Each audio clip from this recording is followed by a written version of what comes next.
Let's get it, bro. This is one of the most in-depth series I got going. As y'all can already see, the Yankees is also a season. I think I might go in depth on that too.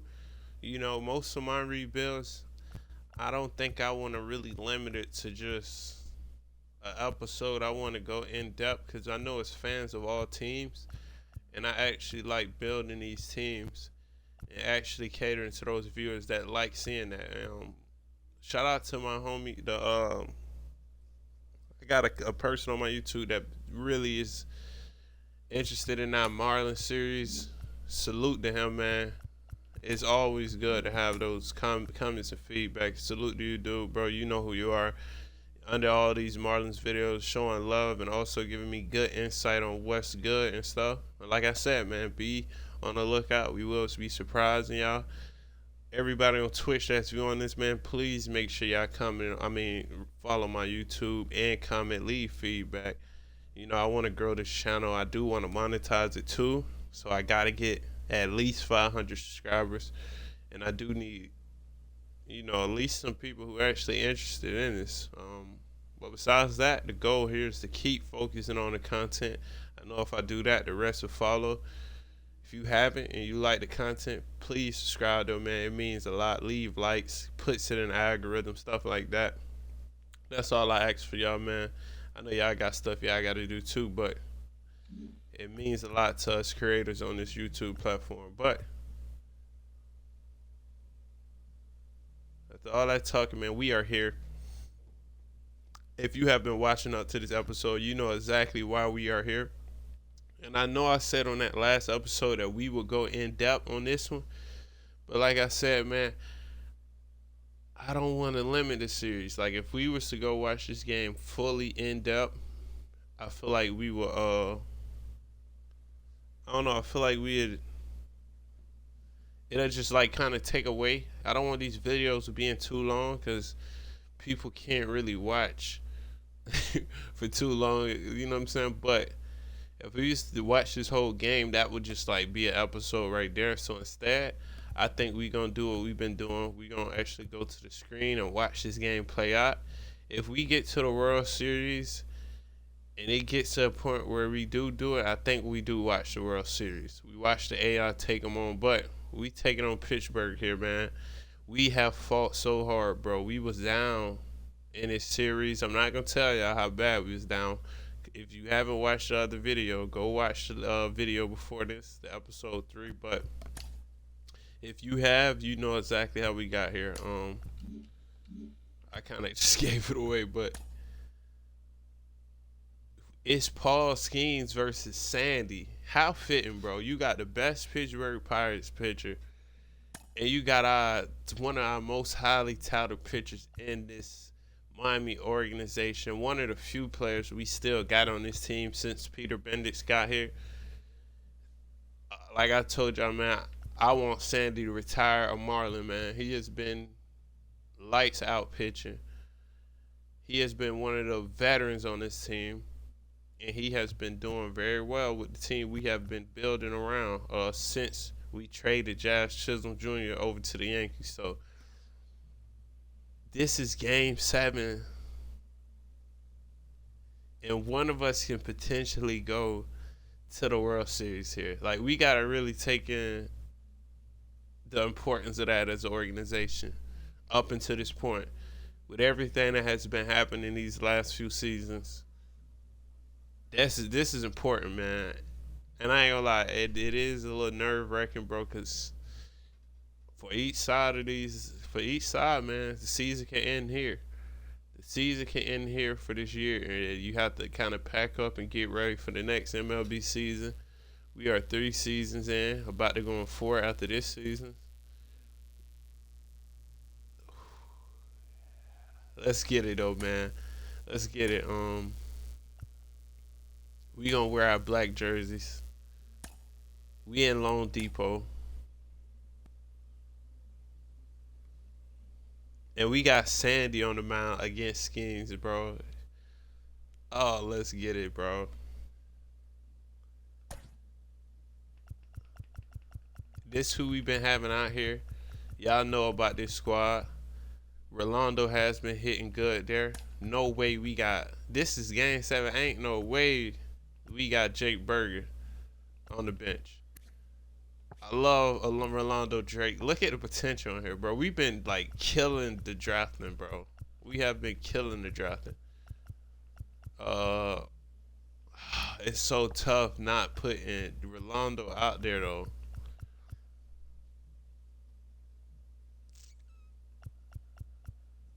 Who do we put Jake Burger in for, man? I think we gotta ride with Jake Burger there though. Rolando has been hitting well at the A spot, bro. DH.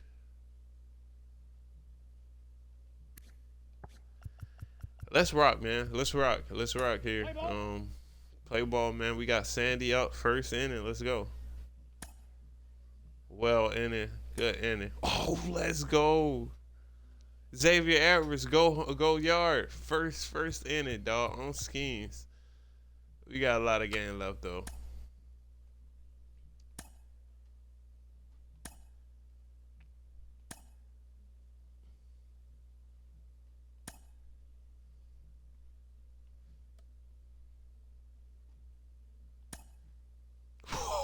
Let's get it. Norby go yard, bro.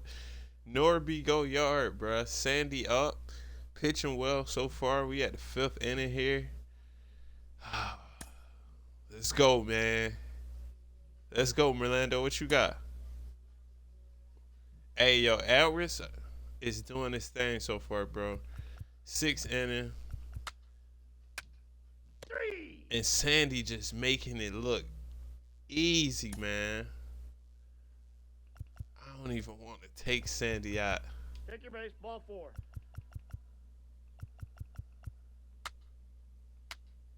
He's safe. Let's go, Sandy. At the bottom of the 7. Do we take Sandy out? I don't know, man. I hope we can give him some run support here.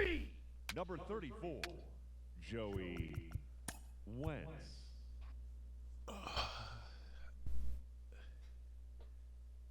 I don't know. Who do we go in the bullpen, dog?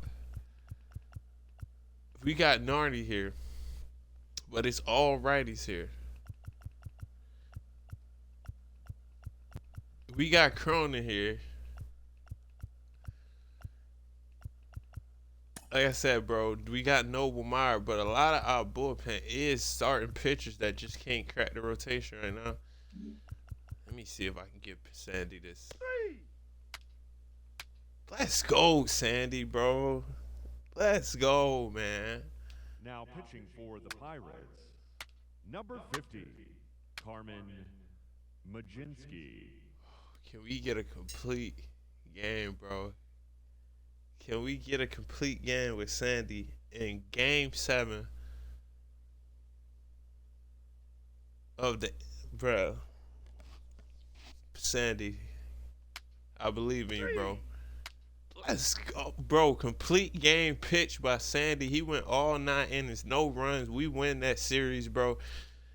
Oh my, we in the NL Championship Series, bro. Take it on the Tigers or the Rays. Like I said, bro, if the Rays somehow get to this World Series, this is gonna be one of the best World Series that has happened in these rebuild series. It's Florida against Florida. You got St. Pete against Miami, bro. 2 areas, bro, where baseball is real big at. 2 organizations who kind of like the Battle of Florida, man. I don't even gotta go in depth anymore, but bro, we went from being 0-3 to taking this series. Bro, y'all gotta leave likes and comments, bro. This is how you build a team, bro.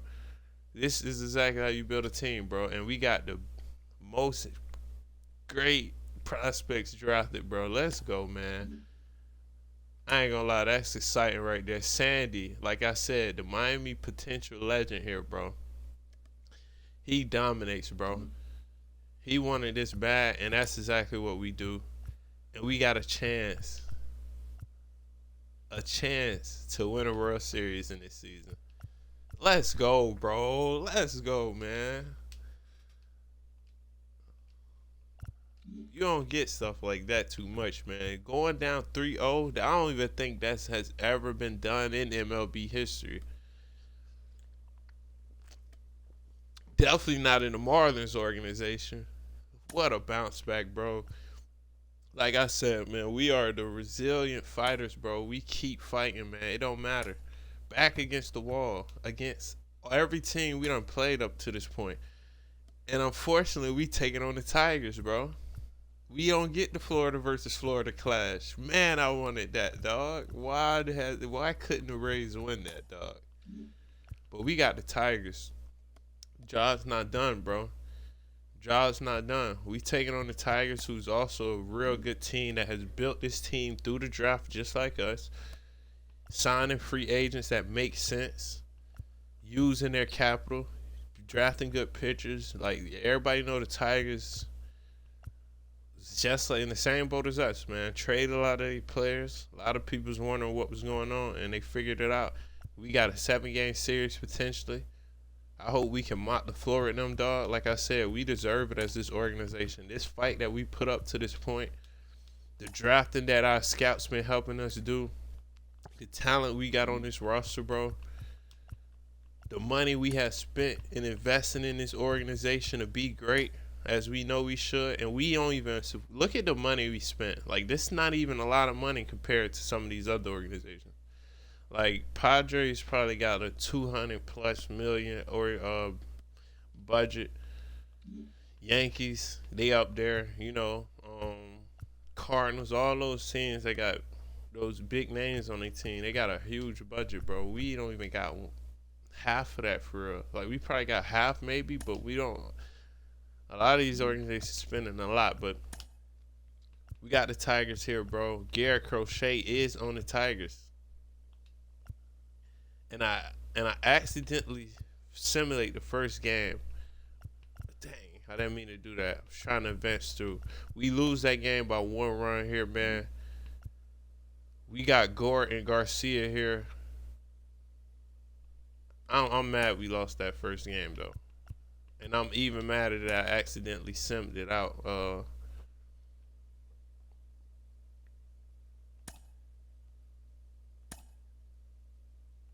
We in Comerica Park, so it's a lot of momentum on the side of the Tigers, bro.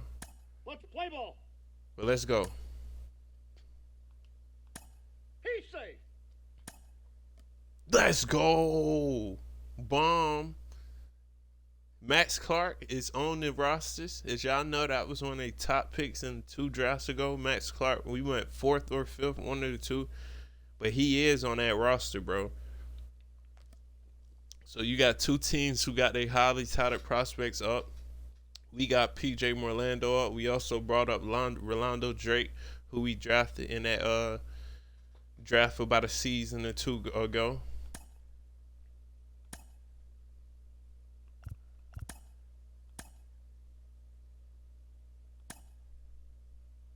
Oh my gosh, bro. 8 runs?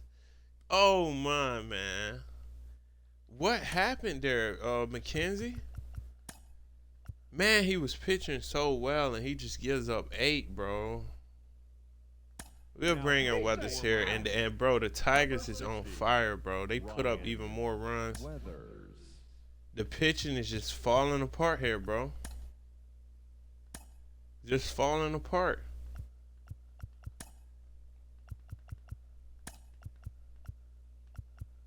That's disappointing, Brian. That's so disappointing here, dog. 13, Noble Meyer. We went up early here, man, and we just got dominated for the rest of the game. I hate seeing that, and look at that. How fitting. Max Clark goes off, bro. 4 for 5, hitting 2 runs, home runs, 2 ribbies, 3 double bases hits, man. Oh my gosh, bro. We down 2-0, and this hasn't been nothing new at this point, bro. We have been falling behind a lot, but I hate to see us do this in the World Series, bro. I'm not gonna lie. We gotta bounce back here. We got our ace and Shane McClanahan here, so we kind of comfortable here knowing he's out here. We in our mind. We in Lone Depot, man. We got some of the hometown crowd with us. Man, this sucks, bro. How's Rolando hitting right now? Rolando is like one of the few bats who's. I know it's showing he's cold, but he has been hitting all right, man. You can see the average kind of low. So I think it's better to put Jake Berger here. We're going to put Cundon Norby down in the order.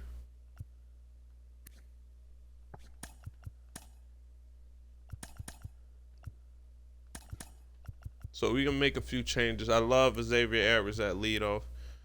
Matt McClann is kind of struggling, bro. Play ball. But we got game 3 here. Shane McClanahan has a tough first inning. I ain't gonna lie, man. Detroit is playing some crazy baseball right now. Like,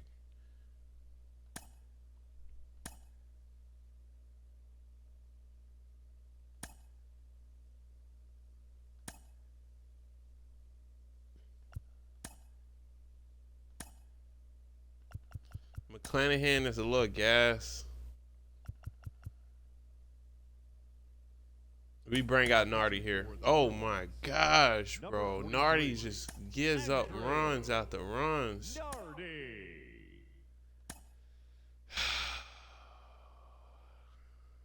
This is sad, bro. We gonna bring in Cronin, bro. Number 51. It's like, man, we just watching our season doing the right in front of our eyes, bro. And we lose 3-0, man, on the potential of a sweep coming on here, bro. This team fought so hard to get to this point, man. I don't know if we're going to be able to respond on this 3-0. We just get through a series 3-0, and I think that caused a lot of fatigue, but we did have a few days off, and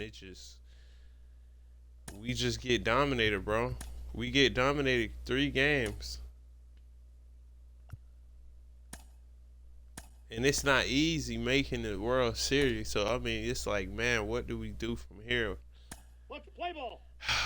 But game 4, man, we are down 3-0.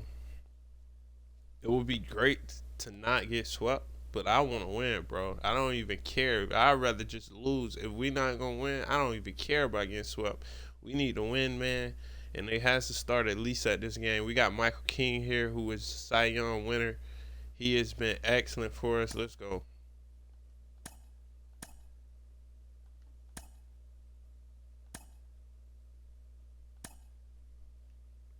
Man, they got so much momentum on their side, bro. Like, I have never seen a team this hot, bro. Like,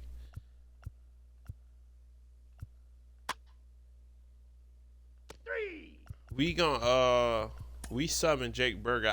Let's go, man. 3 runs there.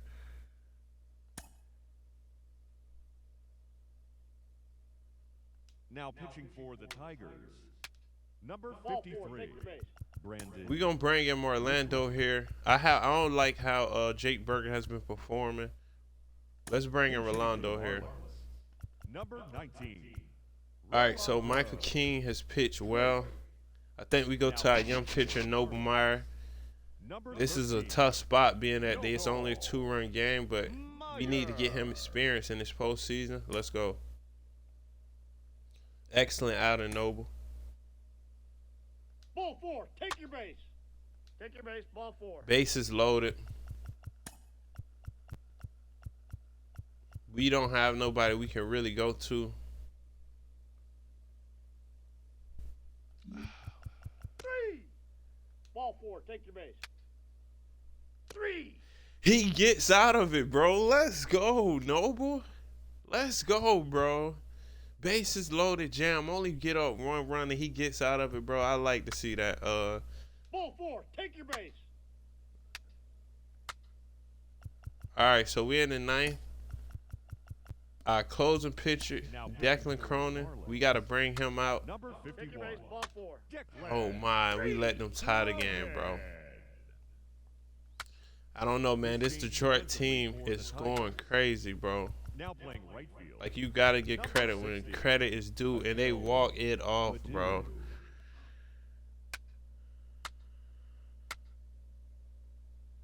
We got an inning hit here, bro. But wow, man, this was our game to Now win, pitching for the dog. Tigers. Number 4, Bo Brisky. We end up losing the World Series this year in a sweep, bro. In a sweep, bro. Not only that, one of our prospects, PJ Milando, get hurt. Bro, that sucks, man. But that just makes me like, we really gonna make this off season count here. Bro, we fought too hard to go out like that, dog. We get swept, man. This Detroit Tiger team, let's actually look at how they did on the season, bro.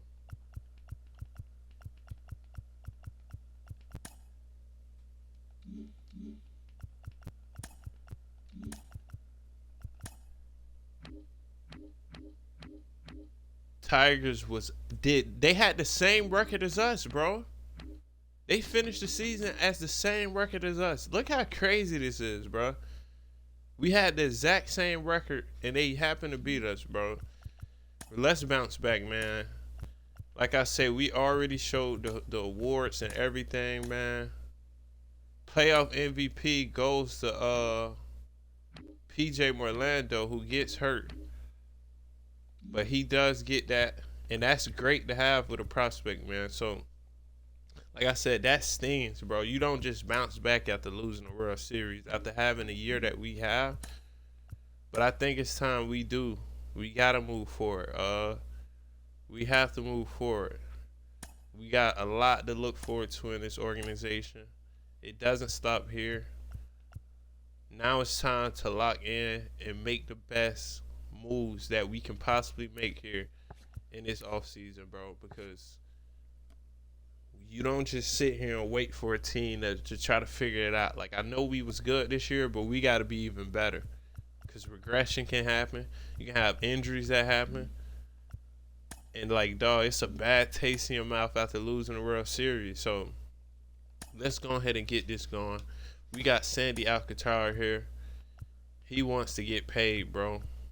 And he's looking for a good deal. 32.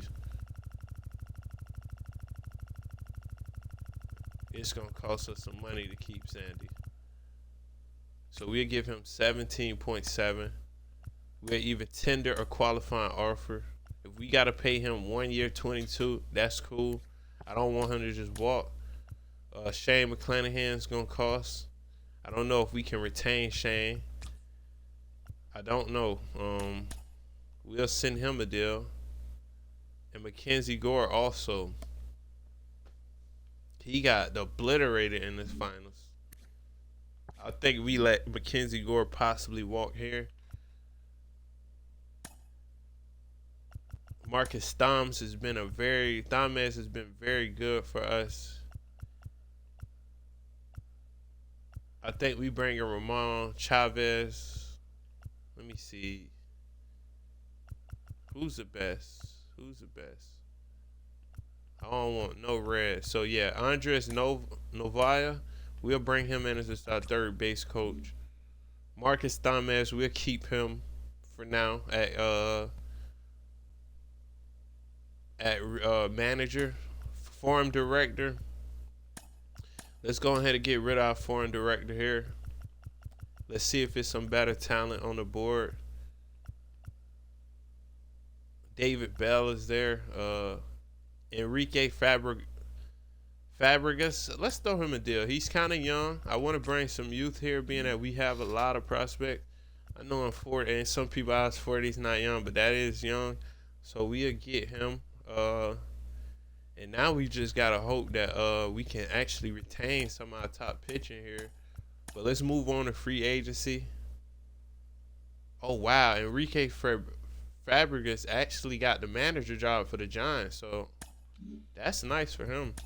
Not even going to hate on him. Who takes foreign director over manager? Nobody does that. So Dude, Rock is good. He is 70 though, so I mean, I don't know. I know this game doesn't have too much. Well, Salvador Ortega is 40. He has pretty good stats, just a little bit red in the K per 9. I'll take that, being that he is strong in the areas. Besides that,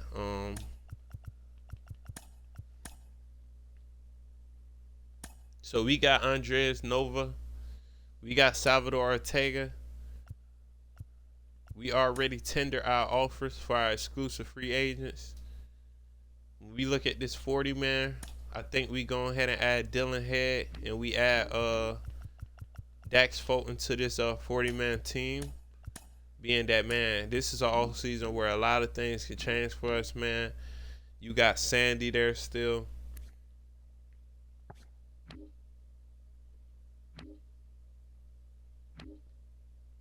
You got Shane McClanahan who can walk.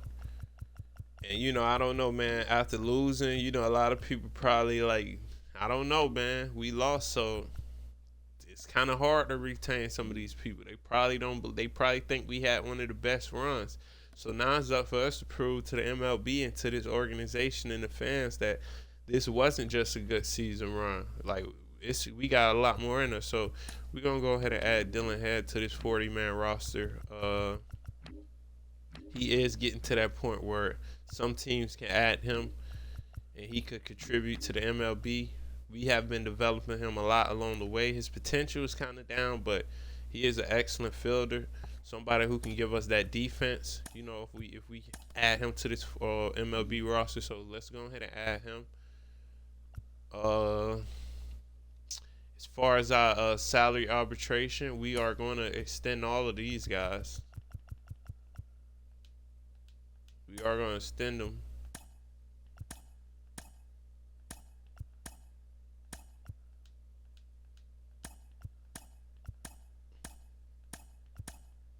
So we're going to get all these guys extended here. We're not going to show too much of that, but most of those guys will be. We are going to tender most of the contracts here. This is a playoff MVP. He almost won Rookie of the Year. PJ Merlando is almost an 80 overall. We have developed him great. Let's go ahead and renew his contract. We actually going to pay him a little more. We're going to pay him close to $1 million here. Rolando, we'll give him $820,000. Noble Meyer, you got to take care of your pitchers. We'll give him $850,000. Chris Oliver, we're going to extend him to the we're going to give him a bonus just for being such a great prospect. He has been kind of stuck in that AAA level. I think we bring him up this year. Yachty Cape has been also a very good prospect. As you can see, he actually got better this year. Potential-wise, he's going up. So we're going to pay him for getting better as an MLB player. Jackson Wolf, 6'7" pitcher we got. We'll give him $820,000. We kind of, man, we giving some of these players the bag, bro. Like, we don't want these guys worried about money. We want them to worry about on the field and being great. Bubba Thompson, the Florida native. As y'all know, I signed him because of his speed, base running. I love him being on this team. He adds so much versatility and give us that speed if we need to put him as a designated runner. Adam Mazur, who we got from the Padres, let's go ahead and extend him. Like I say, this is a no-brainer. Dylan Head, we added him to the 40.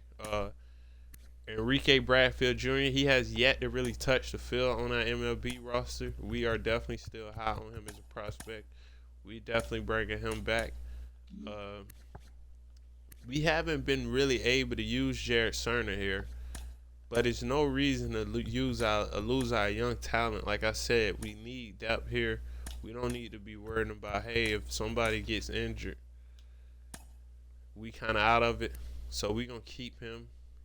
Gage Miller, one of our draft picks this in the 2024 season, who we got out of Alabama. Kind of regressing a little bit. Maybe he's kind of like really looking forward to being on the big league, but we have been able to draft so well and make such good signings that we don't have to rush none of our prospects. Like, we don't have to rush none of them to the big leagues. We can let them actually develop. So And that's actually like, you don't have too many organizations that can do that. Like, you kind of got some of these organizations who kind of got to rush their prospects up. When you don't have to do that, I think you make the most of it and you make sure these players are developing well enough to a point where they do get to the big leagues and can have consistent success, not just a little bit of success. We want long-term success for our big league guys. So I think you got to actually take time to actually let them develop well. So we gonna sign a lot of these guys. Free agency is here, as y'all can see. Sandy is on the market. Shane McClanahan is on the market. We have been looking for a top center for quite a while. Guess what we gonna do? William Contreras is gonna get a deal from us. We will pay him top dollar. It's gonna cost a lot for William Contreras, but we will send him that deal. It's a lot of good free agents here, man. We sent Michael King a qualifying offer, and we actually sent him a deal. You got players like Justin Steele on the market. Dog, let's go, man. It, like, honestly, if we lose some of these pitchers here, I'm totally fine with that, because we did tender them, so we'll get a few draft picks for it. Sandy is not interested in coming back to the Marlins. Like, we just had high praise for Sandy, bro. And he gonna stab us in the back like this? Nah, I'm playing. But Sandy's not too interested in signing back with us. Let's see what he has.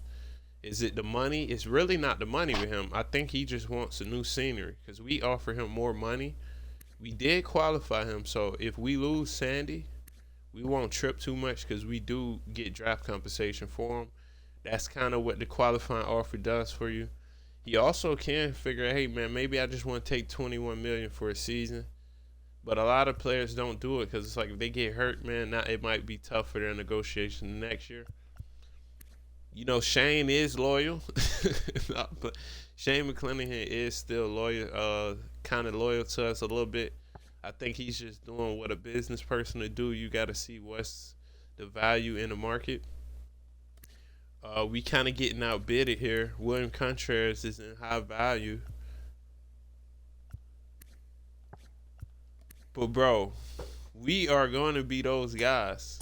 The Orioles don't want to pay. They don't want to pay Alex Rutschman. All right, we're going to force their hand.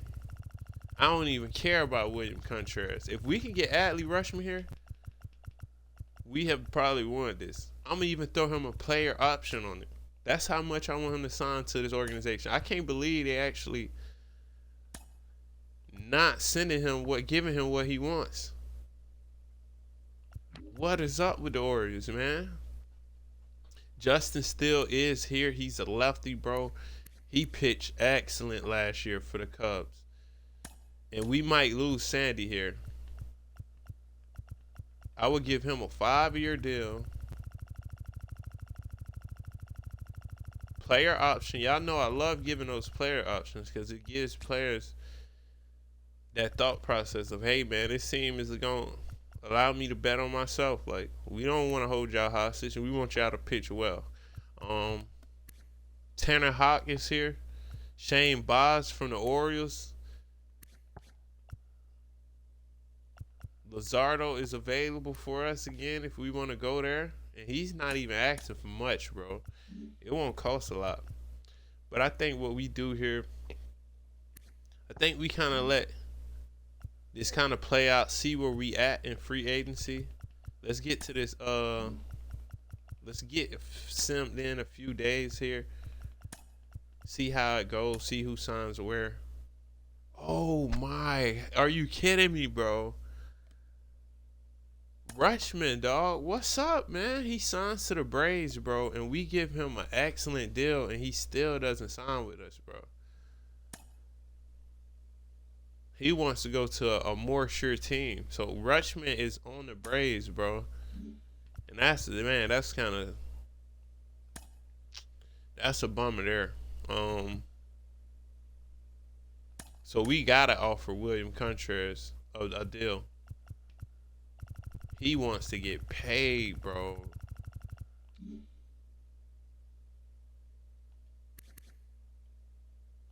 He wants to get paid, man. What if we give him a $5 million deal, a 5-year deal, player option? What are these teams offering him? So they are almost offering him $200 million. So we gonna have to up the price. We gonna have to up the ante on this guy, man.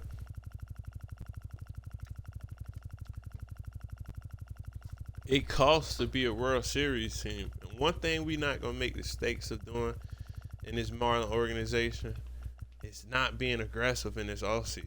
Because teams are getting way better. The Braves just got one of the top catchers in MLB. And we try to do everything in our power to get him. So we gonna offer him $187 million, 5-year deal with a player option. That gives us the highest interest on his list.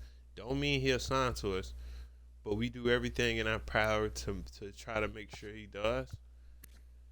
I think this is a deal we have absolutely to do. He has a World Series under his belt. He is a 2-time All-Star. He is a 2-time Gold Glove. We need playoff baseball players on here. We're going to give Jeremy Pena a 6-year deal. We're going to give Jeremy Pena a 6-year deal, $20+ million.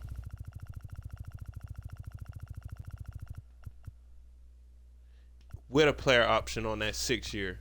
Let's go. I like that. What we'll do here now, I have offered some free agents. We'll simulate a few more days here, see who signs where. Kind of give us time to the players that we sent the deal to sign elsewhere to kind of like readjust.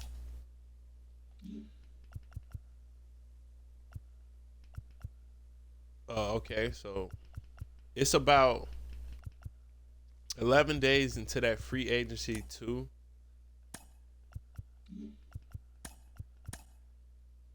And we get William Contreras, man. Let's go, dog. This is probably the biggest signing we have made in all of these seasons.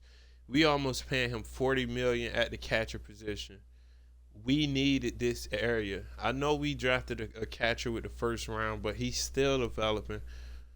He can develop very well with a player like William Contreras, who can be a catcher for 5 years. He might opt into that player option, but we sign him, and we get Jeremy Pena here, man. We actually did very well here. We signed him fast. And the good thing about it, Shane McClanahan is still available for us to get. The budget is a lot more higher. But since we signed a guy like that, Alejandro Kirk, the Orioles just lost. They just lost Adley Rutschman, right?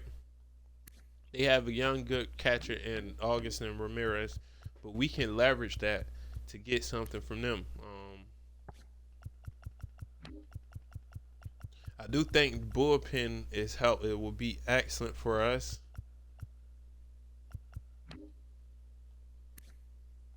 Whoa, I would love to get Felix Bautista. Whoa, I would love to get Felix Bautista. And we could do a straight up deal for him and for Kirk. That's how good Kirk is at catcher.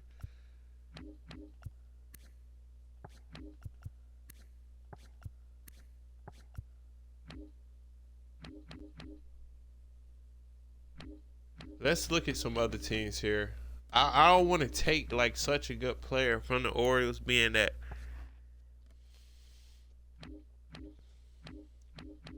but at the same time,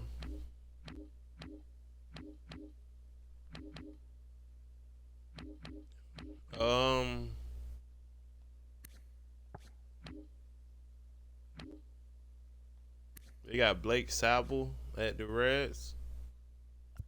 I know Reds got some great pitchers, man. They got Rhett Lauder here. I like Rhett Lauder. They got Chase Burns here. They got some nasty young pitchers already. Chase Petty is there. Graham Ashcraft. TJ Anton. I would like bullpen. I would like some bullpen help though. So I mean, when I look at it, I really feel like Felix Bautista is an excellent pickup from the Orioles here, being that they just lost Rushman. They got Augustin Ramirez there. So like I say, man, I don't like fleecing the computers. I like doing trades that realistically make sense. You know, that's just part of my MO. So I can just send them Alejandro Kirk, and realistically, that's probably a good trade, honestly.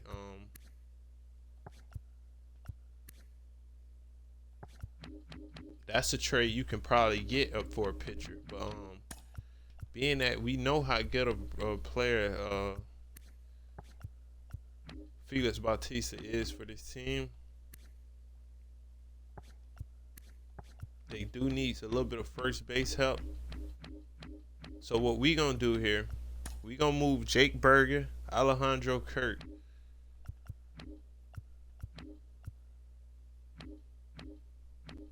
and then we gonna throw in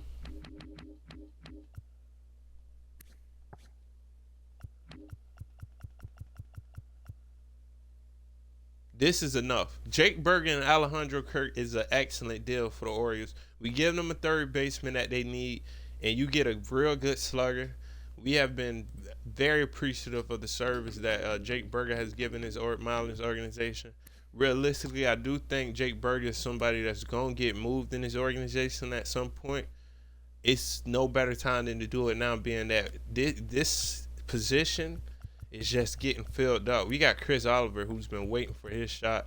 We got Connor Norby, who we got from the Orioles.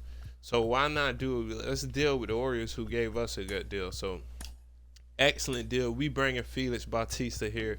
We give us some chance to really beef up that bullpen a little bit. We can even move him into a relief role. As you can see, we are very thin at this relief role. We have been drafting at that position, but we need more bullpen help. Excellent deal here. So we just gonna make sure we give that arbitration to him. Whatever he gets in arbitration, we'll give him. I'm actually offer him too. He can actually take the deal, because we do view him as a long-term player.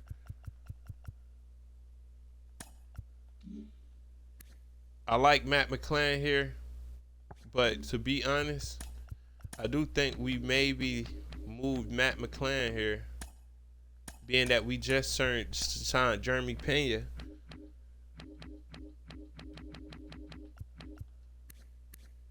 We just signed Jeremy Pena, who I really like at shortstop. And I know it kind of doesn't make sense, but we got Yachty Cape here.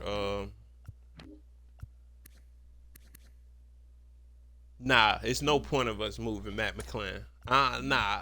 It's no point. He got 2 more arbitration years. I'm not moving him. Look at that. Did Sandy sign with us? Let's go, bro. I was just saying, so Sandy actually takes that qualifying offer. He's going to bet on himself.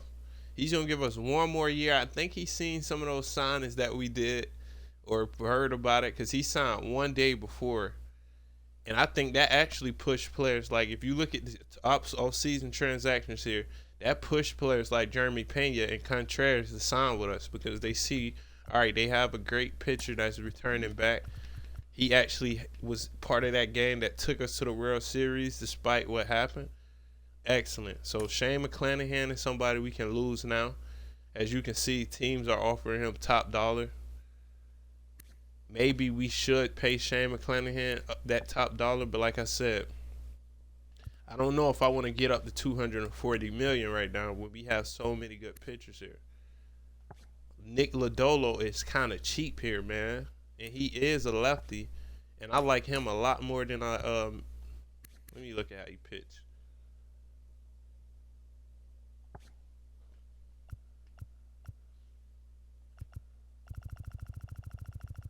I'll send Nick the Dolo offer. We can maybe go back with Gore, but I'm not too crazy about Gore right now. I think we should try to look elsewhere. Michael King is still available for us to offer. I'm really hoping that we bring back Michael King, man, but he might not be too interested. Shane Baz is somebody we can go after. He is in this area already. Like I say, Lazardo is still available.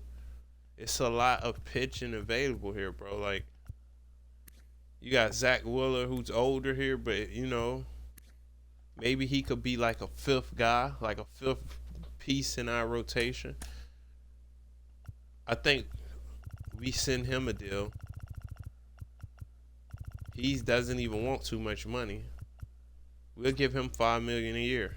Let's throw Zach Wheeler that deal. Like, he could be somebody we put at the fifth spot here.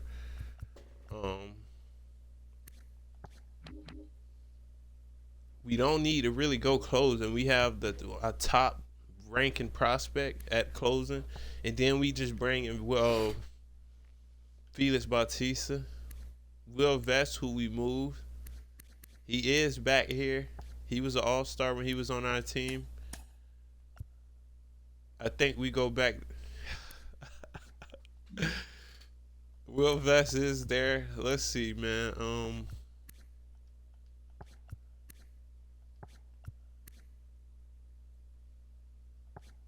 Jonathan Losiaga is here. He didn't pitch too bad. Jorge Alcala is here. We're going to send Jorge Alcala a deal here. 32, only 1.9 a year. I think that's an excellent deal. He's somebody that I feel like this Marlin organization, we got the Latin culture going over here too. So I think he kind of plays into that for the fans and stuff. That's an excellent deal. We'll go ahead and sign him if he signs with us. You got Ozzy Albies on the board here, who would be an excellent sign for somebody like us. And I don't think the Braves can really sign Ozzy. He's not asking for too much at $12.1 million. So what we can do here, we got Mountcastle here up until 2031.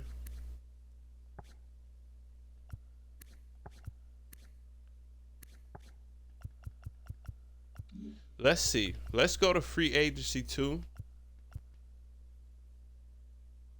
We'll go to free agency 2. Kind of see who signs. Like, if we lose Shane McClanahan, which is kind of looking like that's gonna happen, we go elsewhere here. And we maybe move some of these position players we have to get pitching. Maybe we can get a friendlier deal. We have spent some money. We're not afraid to spend money, but we can also leverage the players we do have. We don't have to just only think that free agency is the only option. So yeah, like I said, McClanahan actually signs to the Twins. They give him $245 million for 8 years, and we lose McClanahan. But I'm not even mad, because when McClanahan was suited up in this Miami Marlins organization, he gave it top effort. He was an ace pitcher, Cy Young winner for us. I'm happy he went to go get paid, and good luck for the rest of his career. He's still very young. The Twins went all in to get an excellent pitcher there. So no more McClanahan on the books. One of the good things about it, we get draft compensation. If y'all have been watching up to this point, we have been drafting excellent. And that's something we're going to keep doing. So that extra pick could be very vital for us coming into this next season draft. We look at our budget here. We are at 135. Some of these players have signed back already. And we're going to be kind of high. Like, we might be at the 170 range as a budget. We was at 108 last year. So, like I said, we want to get better this year. So, if you are going to get better, 9 times out of 10, the money is going to have to be paid for that. So, we still got a deal for Justin Steele out there. I think Michael King signs back with us. Do we get Michael King back? Yeah, let's go. Michael King signs back with us for only $78 million too. It's still a lot of money, but for this first season, man, if we throw a pitcher a deal for a 1-year deal, we actually get a little discount on Michael King for this first year. It continues to get more as years goes on, which actually, you know what I'm saying, it benefits him because if his pitching regresses each year, as he get older, he get paid more. You know what I'm saying? So the deal we gave him makes sense. I see why he signed back with us for him, but hopefully it works out for us too. But Johan Duran is still there. Twins took one of our players. Could we be petty and maybe get Duran here? It's gonna cost us a lot for him. He's not even gonna be in that closing pitching role though. So do we pay him $73 million, being that he's not gonna be we have Felix.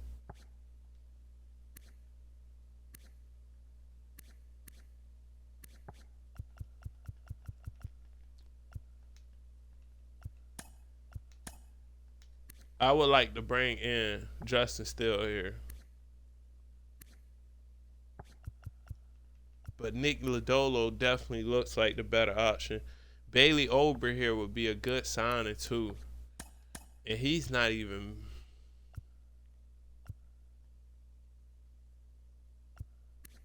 17. The Twins not even giving him a deal worth like he could easily leave. Bryson Stott is there from the Phillies. But we got McClanahan. I think maybe Andres Munoz would be perfect to bring here in the bullpen. That dude kind of he throws him off here. But I give him a $7 million deal to be a bullpen help. We can't if we need him at closing, we do that. Louis Garcia is here. $53 million. He's not asking for much. You got Louis Robert Jr. here that we could sign for. We can sign him. I think we good in the outfield. Ooh, Brent Rooker. He'd be a great DH bat. He would be a great DH bat. We'll send Brent Rooker a deal. 5 nip. Oh, he's actually really interested in staying with the A's. But why not? We'll throw Brent Rooker that deal. I know we just throw him a little bit more money. He'll definitely be more interested, but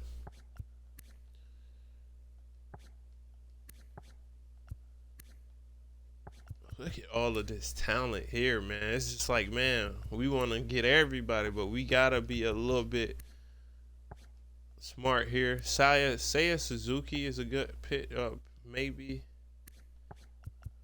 You know what? I love Arias in his Marlins uniform. I'll give him a 6-year deal, player option. He doesn't even cost much. We're going to pay him more, though. Let's bring Luis Arias back to this organization. We bring back Arias, who's an on-base monster, who I think will really help this team. Brent Rooker will bring some power to this team, but we gonna take that deal away from back from Rooker. Maybe see if we could find a power bat here. Like Isaac Paredes would be a great addition to this team.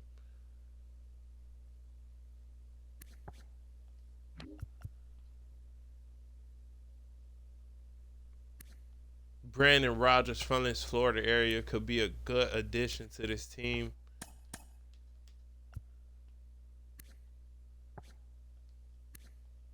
And his contact against lefties is great. But we got Arias, so let's go. Let's go to free agency 2 here.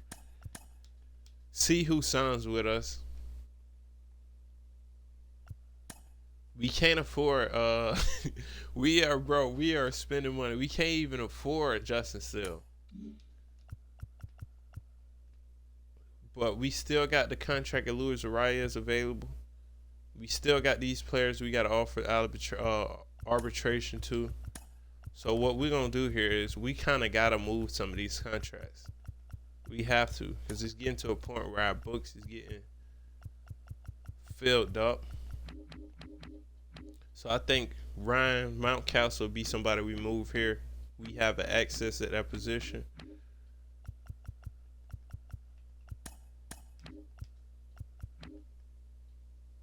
Felix Bautista, we paying him 7.5. We probably should have did arbitration, but why not just go ahead and sign him now? Because it's somebody I can see we keep long term.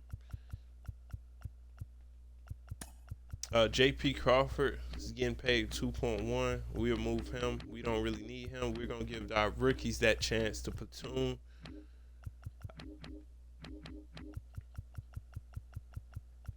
So yeah, we'll actually move these players back to the Orioles too. If the Orioles have anybody we like, we just trying to like kind of looking out for the Orioles here, but.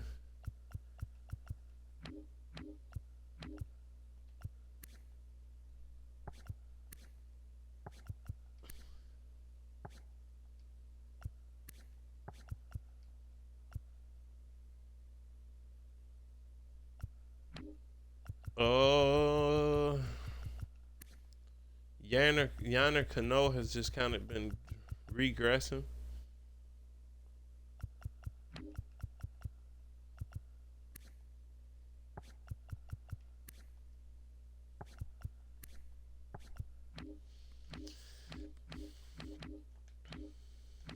Now I'm not too crazy. I would like to bring in some relief help, some young relief help. I don't really want to trade with the Guardians.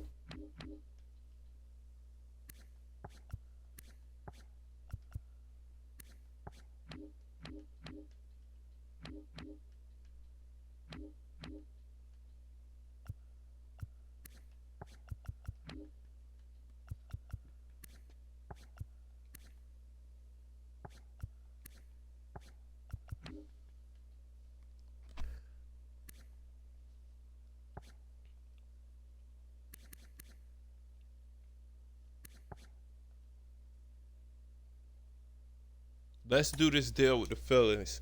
Let's bring in Orion Kirkland. He is a monster pitcher. 2 years arbitration. We'll give them Mountcastle, JP Crawford, and to get a player like him, that's a very great prospect. We're gonna do a 3-for-1 deal. We're gonna give them a fair deal. Since we are.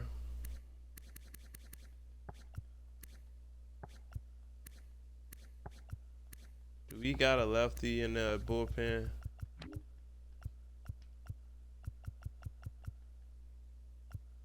We'll give them Dax Fulton too. We'll do a 3-for-1. We bring in Orion here. Like I said, man, we are being too aggressive. Like after losing that World Series, I want to give us the highest chance to redeem ourselves. We got a deal on the table for Munoz, and we got a deal on the table for Reyes. I think we let that go, because we are getting to the point where the budget is getting maxed out. So I think we see if one of these guys sign with us. Let's go ahead and get the free agency period 3. We already kind of got our guys that we gonna arbitration out, ready to go. So we already signed Luis Arias. Munoz, we'll see what he does. Duran signs to the Mariners.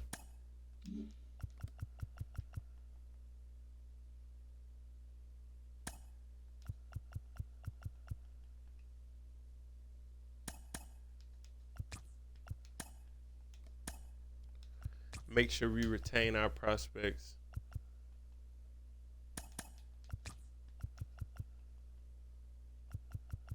That we drafted, because I know how this AI can get sometimes.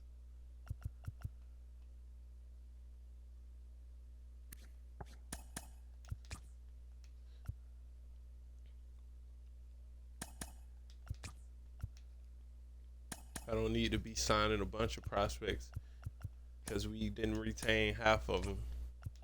So let's go ahead and offer all these guys here. We need players in our low A system. There's no reason to lose these players here just to have to sign a bunch in that next season. Jacob Marcy, we're going to let him walk. He hasn't been really developing, and I do think it's kind of a disservice because we brought in a lot of his positions. So we'll let Marcy walk, maybe go to a different organization where he'll have a better chance of really coming up because in the outfield, we are good. We don't need too much more depth there, especially with somebody who's been kind of stuck in that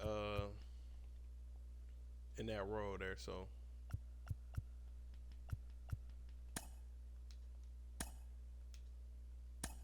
we have some good pitching still. We go with a lot of bullpen here. When we take a look at our budget here, which is going to go up even more, we will be close to maybe that 200 range. I don't really want to offer no more deals here just yet. We get Munoz here. So that, like, bro, we have been dominating that area. A lot of the pitchers start to sign here. Tanner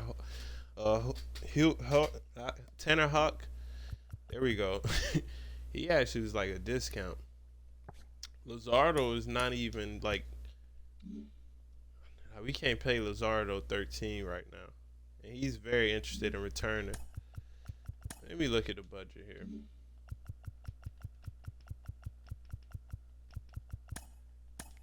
We're going to actually just wait and see. Perdomo signs to the A's. Ooh, nice deal, A's. I like that deal for them. Lodolo signs to the Red Sox. As y'all can see, it was an excellent team, so we are not in that lottery. But because we had Shane McClanahan and we signed him, we do get one of the Twins picks. So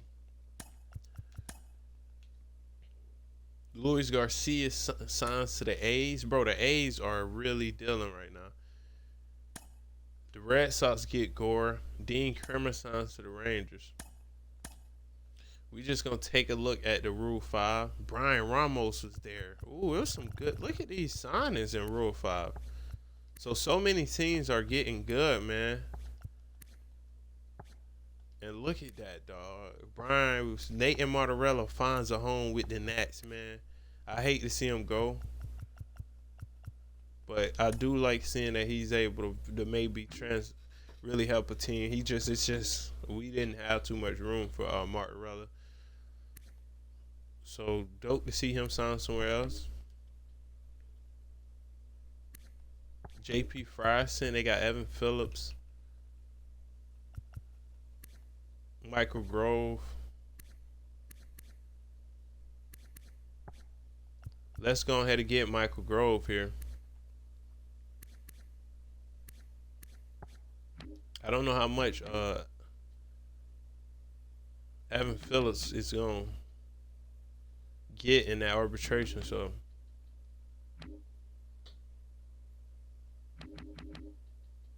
I think Michael Grove really is the only option here that we even consider.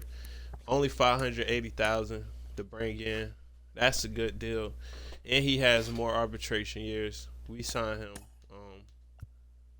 We don't got any more spots, so that's an excellent signing there. When we take a look, it's still some great prospects on the board.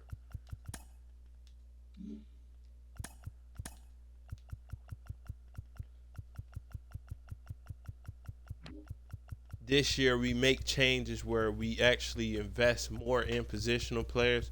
We do kind of go down a little bit on pitching, but we know, like, if you look at our first 5, we are excellent. So I think maybe just one more pitcher to complete that 5th man will be good. But that's what I did sign Zach Wheeler to do, to be at that 5th role. But he is 37. Regression can happen. So I think what we do here, man, we get towards the end of this free agency. Look at who's on the board still. Diamondbacks get stock there. Shane Baz go, oh my, 36.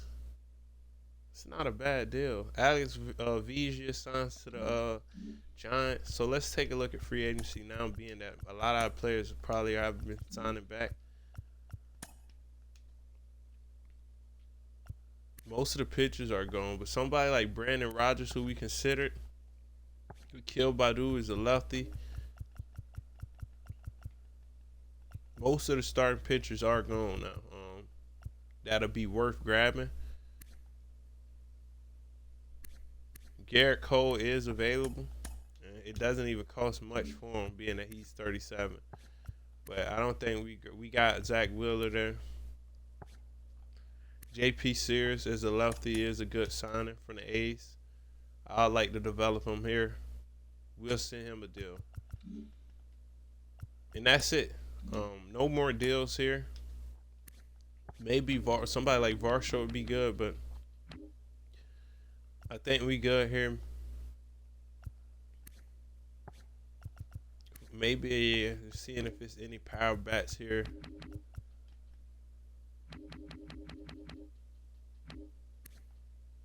You got Luke Raley there, Michael Confronto.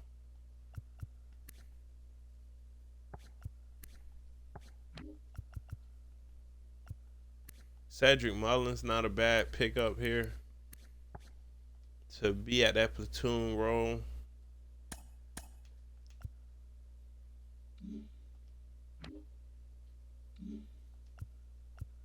But we bring Seth Mullins in, that does kind of restrict some of our guys, so we gonna not do that. We're gonna believe in some of our young roster, man. We have been drafting too well to not use them. I think we take Anthony Maldonado off the 40-man. Keep him in the organization, but off the 40. And we get this all season all set, man. What? We can't afford Yuri. Nah, no way we let him walk.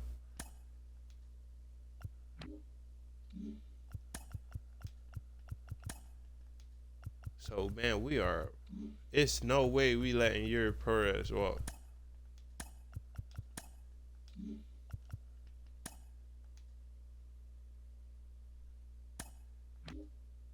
We can't even think.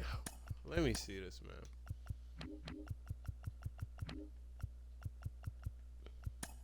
Ryan Weathers.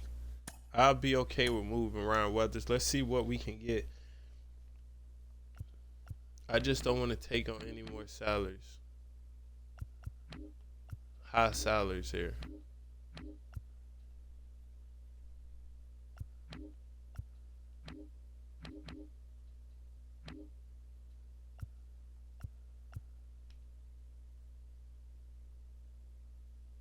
I like this deal here with the Nationals to get Yohandy Morales, who played at the Hurricanes for college baseball. He was a real good third baseman for them too. I actually do a 1-for-1 deal because we're not trying to take on salary here. We actually want to free it up. So let me go to the Nationals here, adjust that. We'll take Yohandy straight up for Ryan Weathers. Let me see how much Yohandy is getting paid. It shouldn't be much. Only $69K. We'll do it.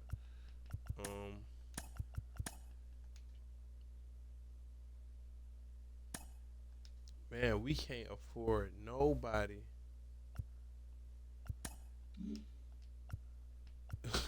We don't got that type of budget like a lot of these teams. Max Meyer.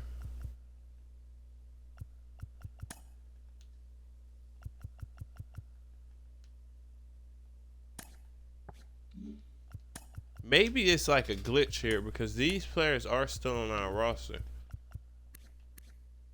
I think the contract they're talking about is the long-term deals we sent. So we got them for 1 year here. We got to make do with that.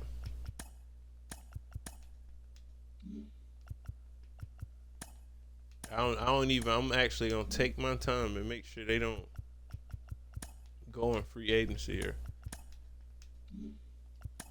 So let's look at our budget. We freed up. We are maxed out. We are maxed out this year. We are all in this year. We are all in this year. This is the most we ever spent after that season. A lot of these players are going to be in the free agency pool here. But we going to go ahead and spend as much as possible while we can. We probably overspent a little bit on some of these bullpen arms. Like Andrew Nardi.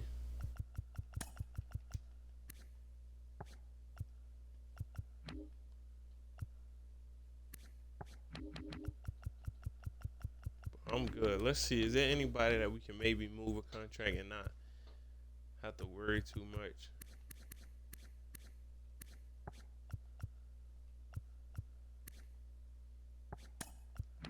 I think Matt McClain will be somebody that the A's, being that he is from that California area, you know, we like to pair people with their hometown teams. My bad. Would be somebody that would be interested. Let's see if the A's have a young prospect that is worth moving around.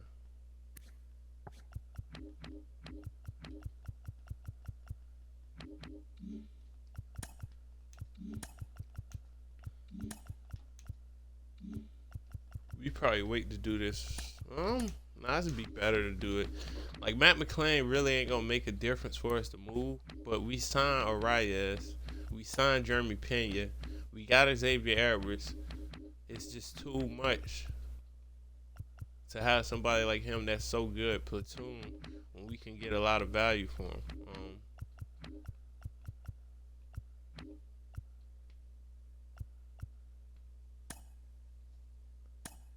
Let's see what's the value for McClain, because we probably can get a starting pitcher that.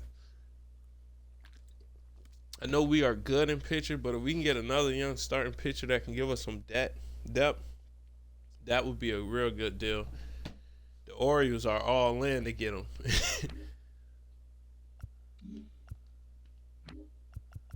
The Orioles want him bad. But the Orioles don't really got the value I would want for somebody like him. Like, they don't really got the value that I would really want for somebody like him.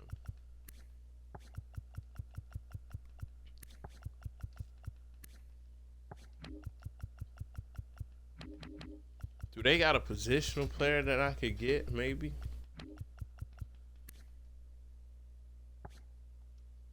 Like Adrian Valdez is a good option. Andreas Adino. Nah, I'm not. They don't got not trading to the Tigers. I want revenge on them.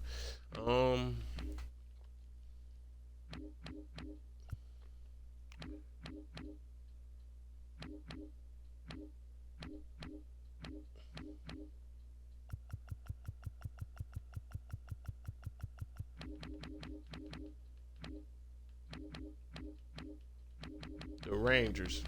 Let's see.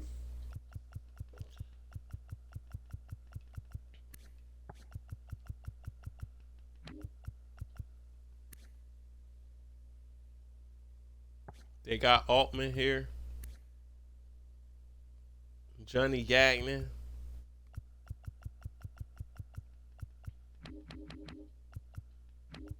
Any positional players that we can get that is very highly rated.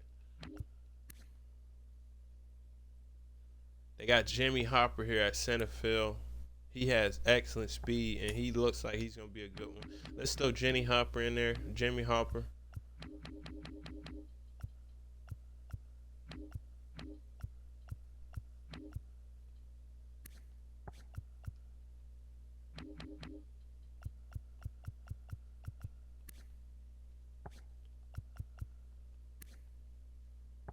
And let's get Larry Veras here. We'll do a 2-for-1 deal. We could get more here, but like I said, we ain't trying to fleece. It works out for both sides. Budget goes down just a little bit here. Nardi would be somebody that I probably will move, but it's no reason. He's been in this organization, and he's on a 2.5 million deal, and he'll be out for free agency this year. So I think we do as much signings as we need. We are at spring training.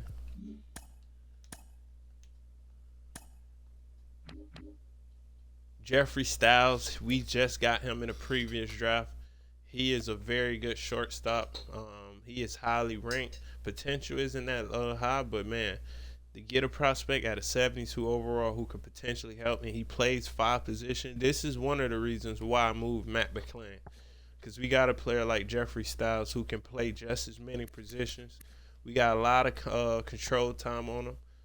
With Matt McClain, those arbitration years are winding down, and at the level of player he is, he's going to get paid, and I don't want to just lose him. So I like what the moves we have been doing so far. We still got Max, and we still got Yuri for this year. We end up keeping Sandy. He signs that qualifying deal, and we bring in a lot of bullpen help.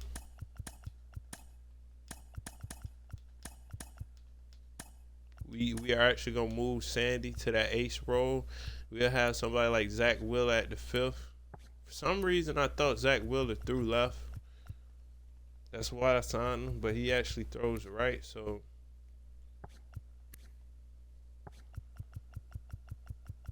it would probably be good to have a pitcher that could throw left here in this rotation.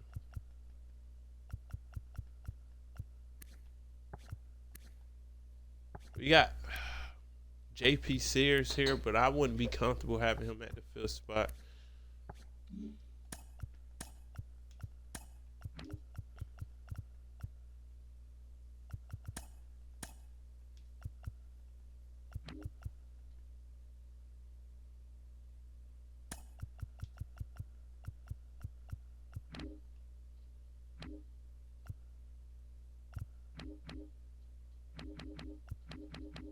So what I'm gonna do here, I know I just did all that talking about Nardi. I'm gonna put Nardi up and somebody like Jared Cerner here to maybe get a lefty pitcher here that can. Let's actually see if we can. Do we have player finder here?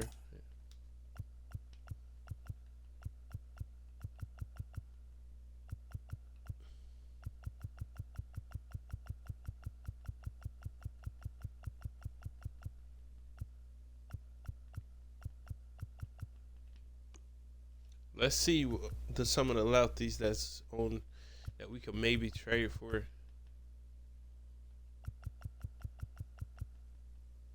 Luzardo is somebody that was interested. The contract he has, we won't be able to really take on. They got Joey Cantillo here with the Guardians. Noah Schultz. Trevor Rogers, who we moved to the Orioles.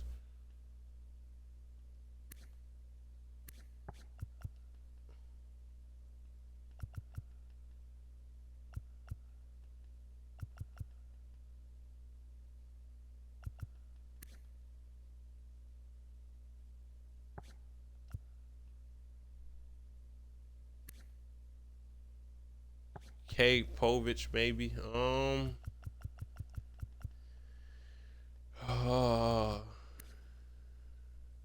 Anthony Solomon, he's young though, but he will be a good. But we have young pitchers here.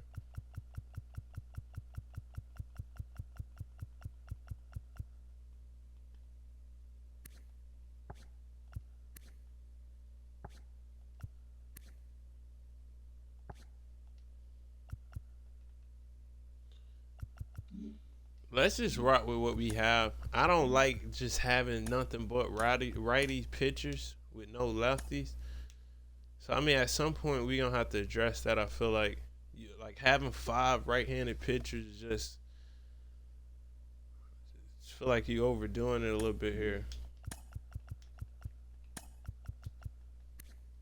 Zach Willard is pretty solid at that fifth row here, but spring training wasn't all that. We just get one more game to make us 500, but still 500. You can't undermine it.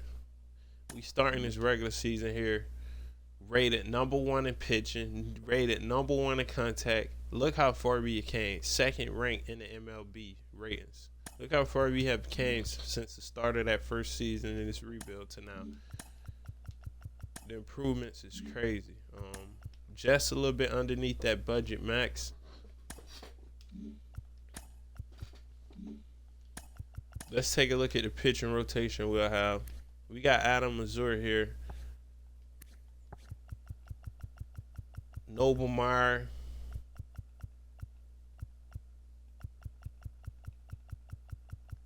We don't have a lot of lefties. That's one of the things I don't like. Like, we need some lefties here.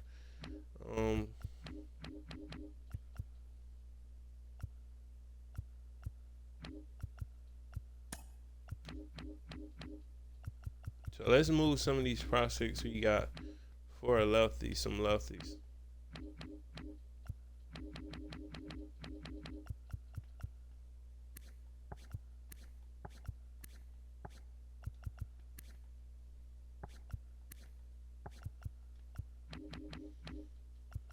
If I can get a lefty bullpen arm for Jared Turner, let's make it happen.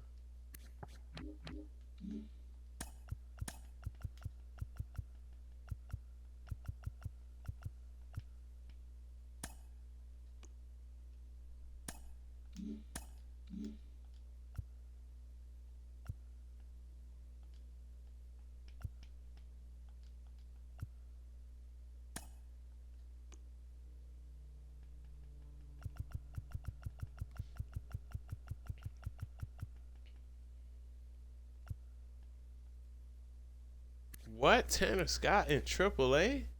Only 1.8? Well, let's bring Tanner Scott back. We are bringing Tanner Scott back. The Guardians don't even need him.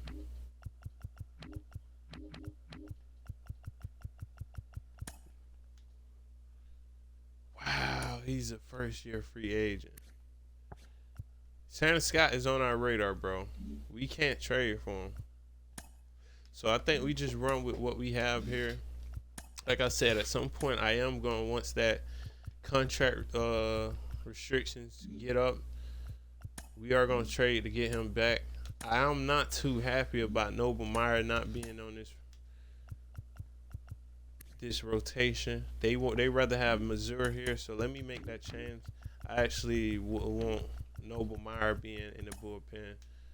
He have already pitched in the postseason. He's shown us some good pitching. Adam Mazur, I know he's at that age where it's time to have him up, but I'd rather have him at AAA for now, until we open up a little more spots. So we might lose them to waiver wires, but we bring Noblemeyer at that bullpen role. I think we do move somebody like Declan Cronin, who has been very good. We want him to be at the long relief more than mid relief.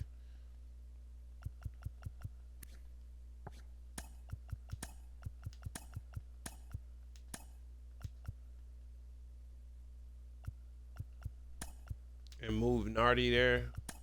Orange. So I set up some. Man, this is crazy.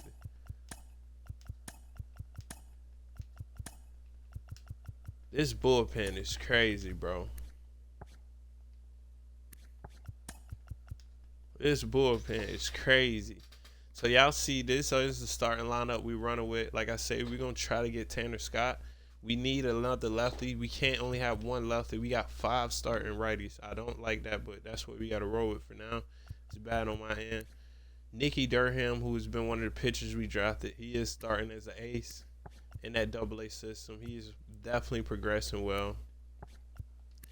Speaking of lefties, we have a whole lefty here in Esteban Panuaga. We could put him in a bullpen role, but he is a starter.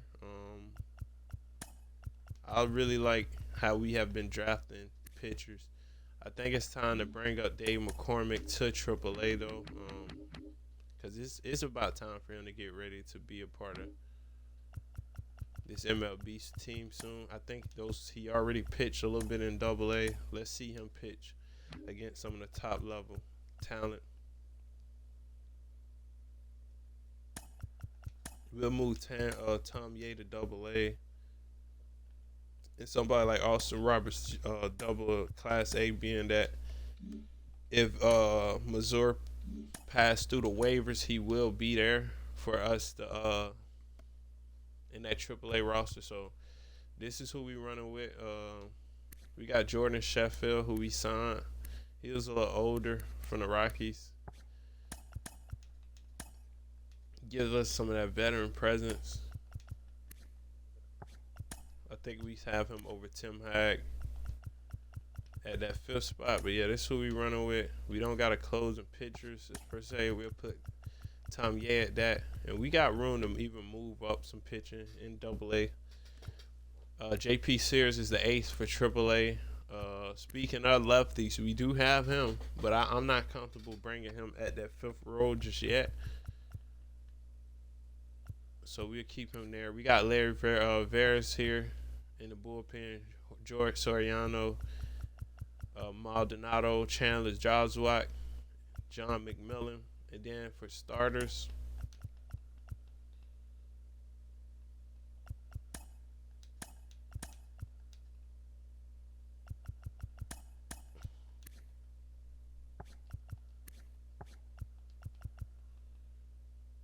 we just need one more starter at AAA level, which we'll have once Adam Mazur passes through waivers. So let's get some through these dates here. I believe Adam Mazur should be passed through waivers now.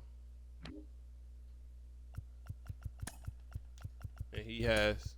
So we set. That's our board. That's our AAA roster. This is our MLB roster, and this is our AA. As we go take a look at some of our prospects in the system, like we always do, Dave McCormick is already still ranked high. Rolando finally got called out, and we love what we have in this prospect here. He performed well in that postseason and in the season. We drafted Steven Armas, who was a discovery player. We found him. He's out of Mississippi. No one knew who this guy was. Our scouts, like I told you, who's been excellent in the scouting process, found him, and he's ranked 3 in our position, our prospect ranking. Not even ranked on the board. We find him, and look at how high ranked he is in this MLB prospect system and in our organization. So excellent. We got Shannon Diaz, the shortstop we drafted. This is another player we discovered. Thomas Fortenberry, a pitcher we drafted a few drafts ago. Chris Oliver, Marcus McDonald. This is gonna be our center soon. He's 22. We drafted him with a #1 pick, I believe, in the 2026 draft season, if not 2025. But he was a first pick in our draft. And the reason we did it, this is an area that we needed, but we got Contreras, as y'all can see in our all season, so we'll be good there. But this is a player we look forward to. Jose Escobar, right fielder we drafted. He is very good. Almost at that 70 overall. Great contact hitter.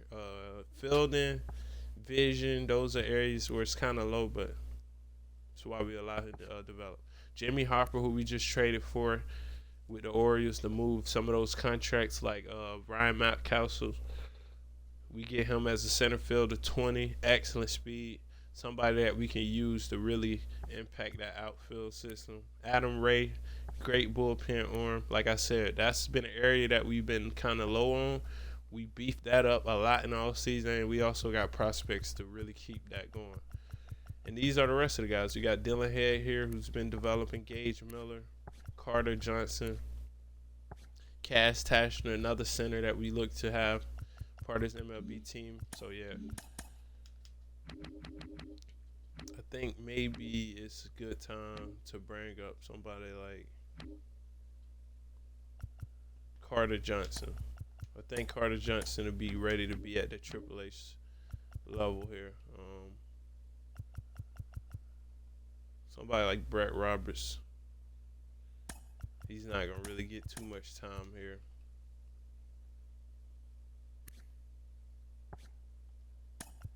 Sergio Ramos will do better at Double A. So get some of these lineup sets.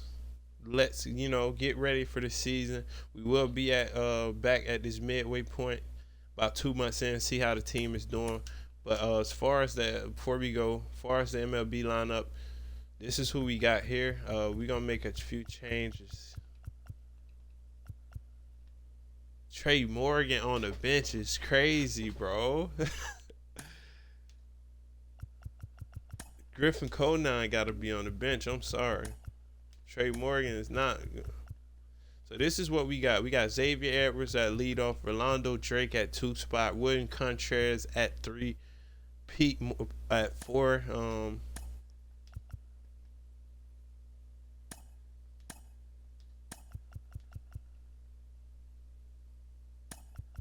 I like Arias at 2 here. And Rolando is a very good bat here. But I like Arias just a little bit more with his veteran presence and his ability to get on base a little bit more here, higher in the order. So that's what we'll do. And this is our MLB starting system. I really like this lineup with the pitching we got. Now I just hope we can perform. We'll get back at around this midway point, take a look at how we doing, to get a look at some of the prospects, and keep looking towards where we can do to improve the team if needed. So let's go. Vision. I don't like what's going on here, as it's probably just some of the pitching we got here.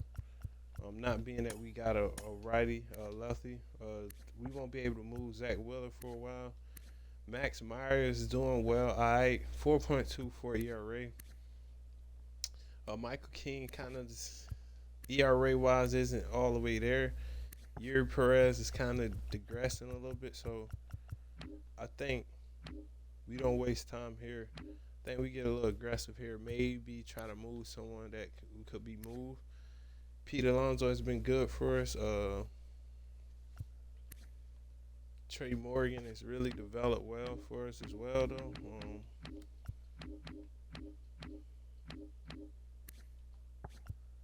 Connor Norby is really becoming like a superstar on this team.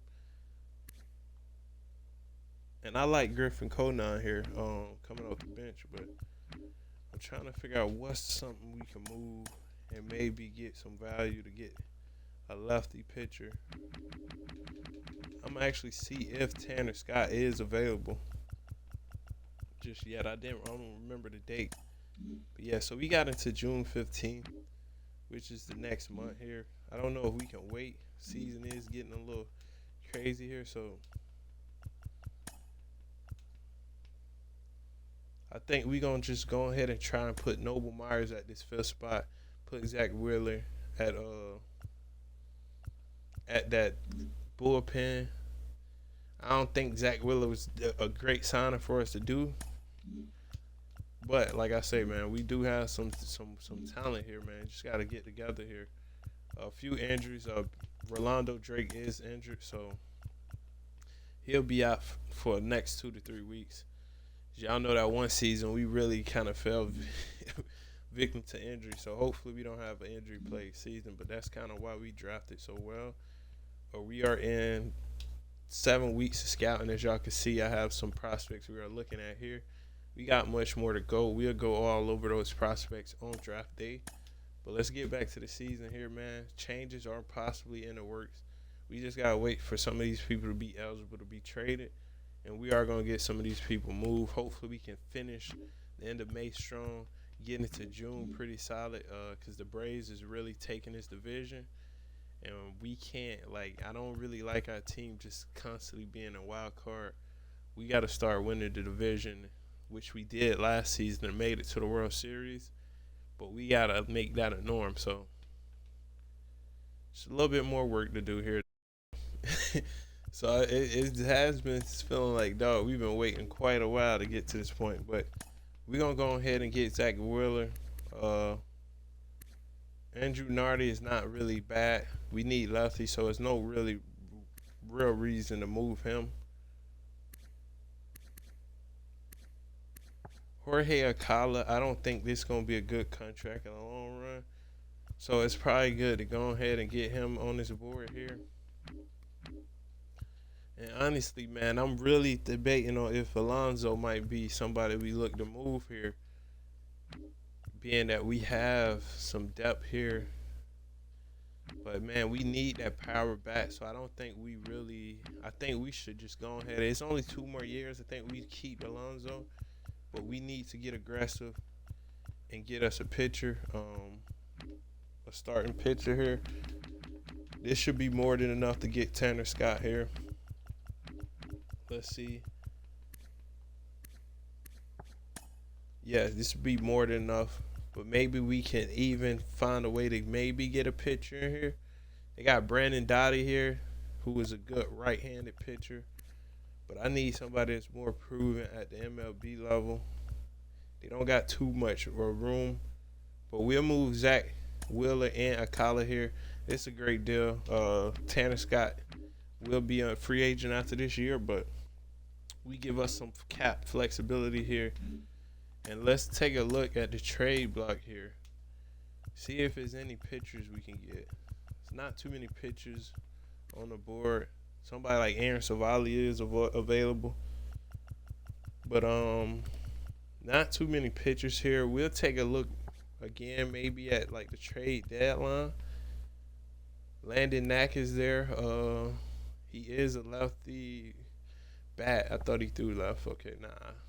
He is there. Andrew Abbott, who we just looking at, is available. He is available. Let's see what we would have to move. So they want prospects.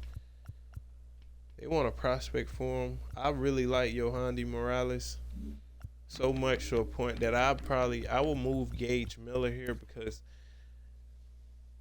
this is a tough one. Because I know we've been kind of scouting him.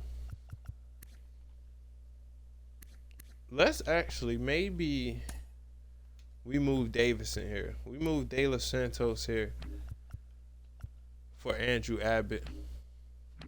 And that's $4.1 million we're taking on there. He is a good lefty. We got JP Sears here.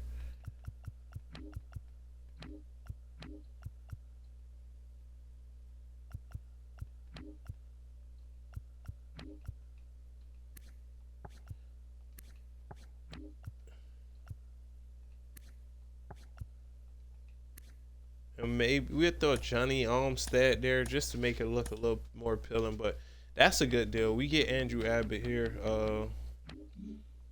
A power bat will probably be good to add as well. Drew Jones is available, one of the top center fields. Son of Andrew Jones. I think he would be a great addition here.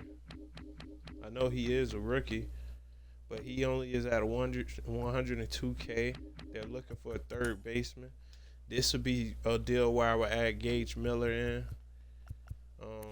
Somebody like Yachty Cape is somebody maybe we just consider.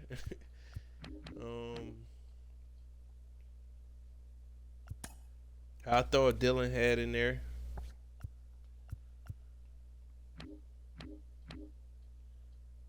Griffin Codon is hurt. They want a left fielder.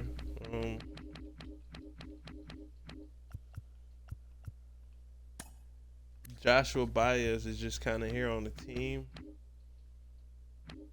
And they want third baseman. We'll give him somebody like Kevin Garcia, maybe. He can. I don't want to get rid of too many of our prospects.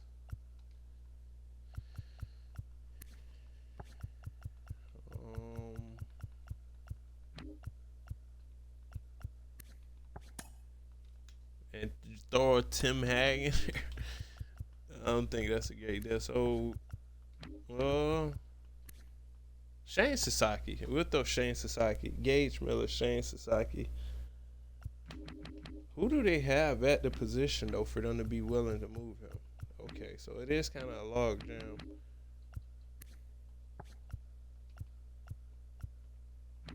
We'll take Drew Jones. We'll even throw a better little deal there to make it like we'll throw in Eugene Bell here. We drafted him. He was kind of like somebody we kind of got a hit on.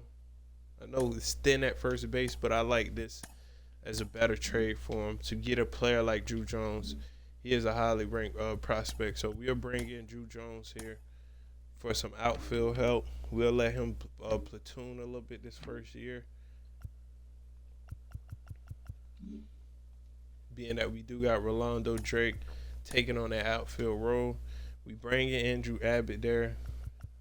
We got some good platoon bats in Johan Diaz, who I really like, who we made that trade for, and then we got Drew Jones there. In case injuries happen, I feel like we got some good platoon bats that can easily slide into them roles. I do think maybe some pitching help would be more better though to try to add here. Maybe a team that's really not competing too much. Somebody like the Cardinals maybe would be a team we could try to look to get a pitcher from. Starting pitcher, because I think we did well bringing in that bullpen help, but we lost a lot of our strength in that starting area. They don't really got nobody here.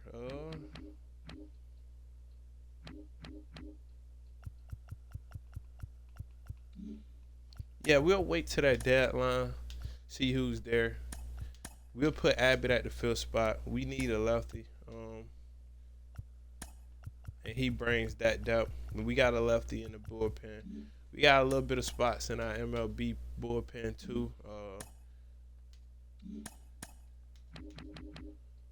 So I think we maybe look to bring up another lefty here. Tanner Scott, there we go. So we got Tanner Scott, and we bring in Abbott. That's 3 lefties we add. 3 lefties, so we do well there. We got Tanner Scott back at the Marlins organization. We got draft day coming here. Also All-Star weekend. We're going to start getting more of this season sim. Get ready for this draft. Kind of take a look and see how the All-Star voting is going. If we have any players, I kind of expect a player like Sandy, Griffin, Conan, Pena, all those big-name guys. We got William Contreras. I really expect being an All-Star, but some of our rookies, too, being in that contention. So let's get it going. 13 days away from draft day, and the Nationals is selling the whole team, bro. The whole team. The whole team is available, bro. C.J. Abrams is on his 1-year deal.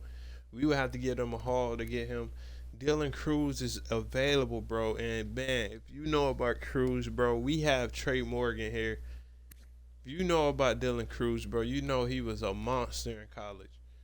I know college don't be really mattering once you get to the MLB, but he was a dog in college at LSU. He played with Paul Skeens, Trey Morgan, who we have on this team. And I just got to at least see what would it cost to get Dylan Cruz. It would cost Jeremy Pena and Luis Arias. And I'm willing to offer. Now I'm playing. I'm not willing to do that just now. I really do like Dylan Cruz, though. Obviously, the Nationals, they're not really performing well, so they would like to have future pieces. That's kind of the reason why they are offering teams to sell the team at this point. Everybody is available. But, man, pairing him up with Trey Morgan would be crazy, right? I don't really think we have what they'll be looking for. To be honest, we'll have to offer up a lot of our prospects and even some big league talent to get them. We're not really interested in moving Pena at all, especially not for a young player like that. I know Yachty Kate would be somebody they'll like. Look at how that interest grows. I think maybe if we added Drew Jones, they would love to add Drew Jones.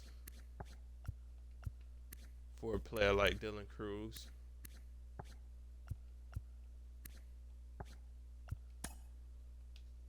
We could get it done like that. Look at that.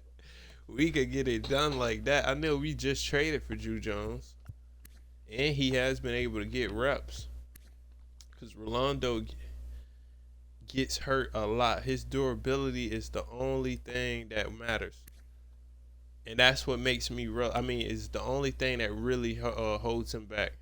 His durability is bad. He's not a type of player that's gonna be healthy a lot. As we can see, he get hurts a lot. So DH is something that we should maybe consider doing with him.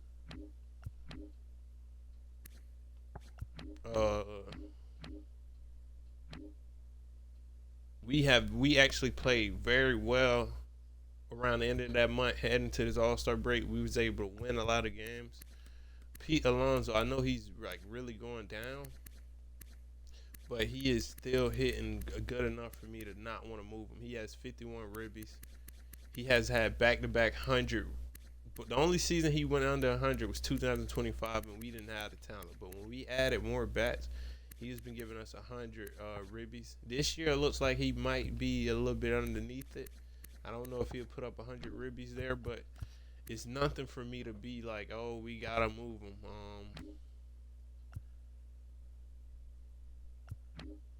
But if we get a player like Dylan Cruz, you got to give up an excellent deal here. So, Michael Grove. We'll throw Michael Grove. Drew Jones, Yachty Cape, and Michael Grove for Dylan Cruz here. Who the Nats are. They have him here on the trade block. I love him for the outfield. I love him. Like, dog, to have him in the outfield with the bat he brings. The age is very young. We're going to do this deal here. We bringing Drew Jones. We bringing Dylan Cruz here. And to make this even more realistic, we're going to even throw them even more. Because, like, a player like him, it's going to have to be like you're going to have to throw a haul. So we'll throw Dylan Head in this deal.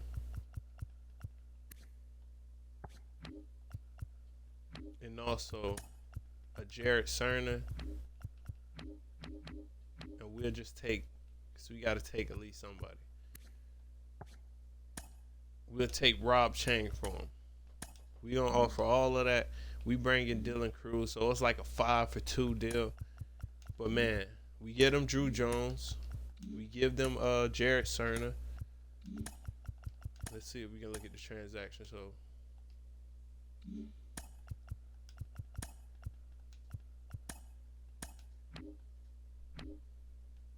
we give them Yachty Cape, who's a good shortstop. He is developed well. He's going to be somebody that they could put in if they do happen to trade C.J. Abrams. I didn't want to trade for C.J. Abrams because it's getting a little too far. Dylan Cruz, realistically, they're not going to move him. But for now, they are. The Nats going to ride it out with him. Drew Jones, we give him that replacement. So they get a kind of a younger player. And they get a replacement because Drew Jones is going to be very good in the outfield. We give him Michael Grove as well. And we also throw in Dylan Head and Cerner. So we give them tons of prospects. And like I said, once Rolando get back, we are going to put him more in the DH role.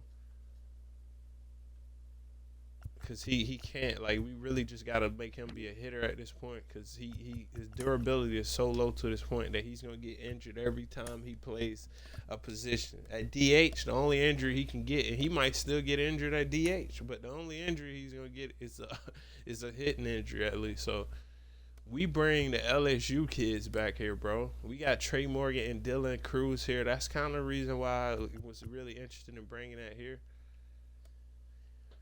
We bring the LSU guys back. Trey Morgan and Dylan Cruz. We got them in the outfield. Bring the LSU boys back.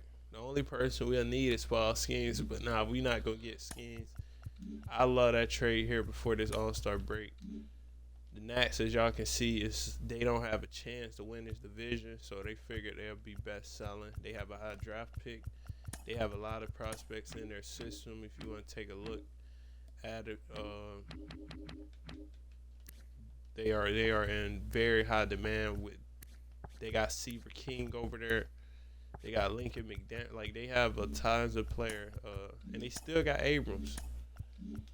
So we get Dylan Cruz here, who I absolutely love. We bring in that depth we need at pitching. We bring in some more bats. We give our players at least a few more years to develop.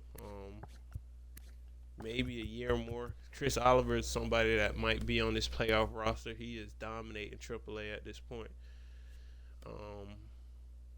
I know the stats ain't showing it's pure domination, but he has been playing well in domination. I mean, in AAA, so I think at some point we look to move him.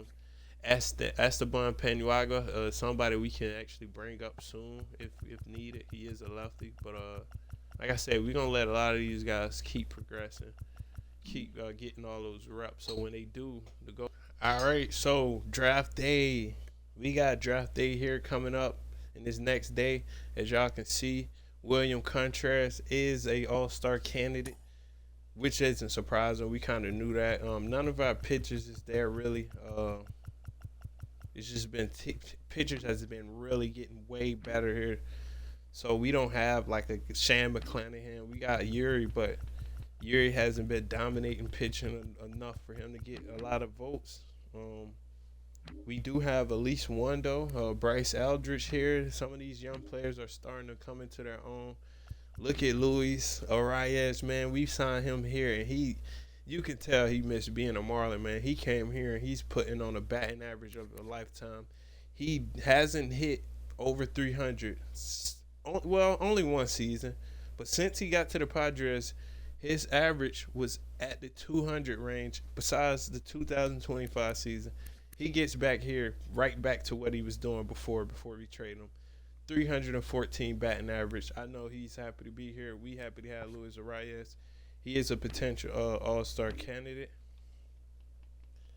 C.J. Abrams, who is on the board, the Nats is crazy for that. But yeah, they have him there. But yeah, so we got two prospects. Dylan Cruz is in that realm, who we made a good trade for, who I think we're going to win a World Series with here too. And we are at 5.5 games back. So we are creeping up on the Braves. We was aggressive.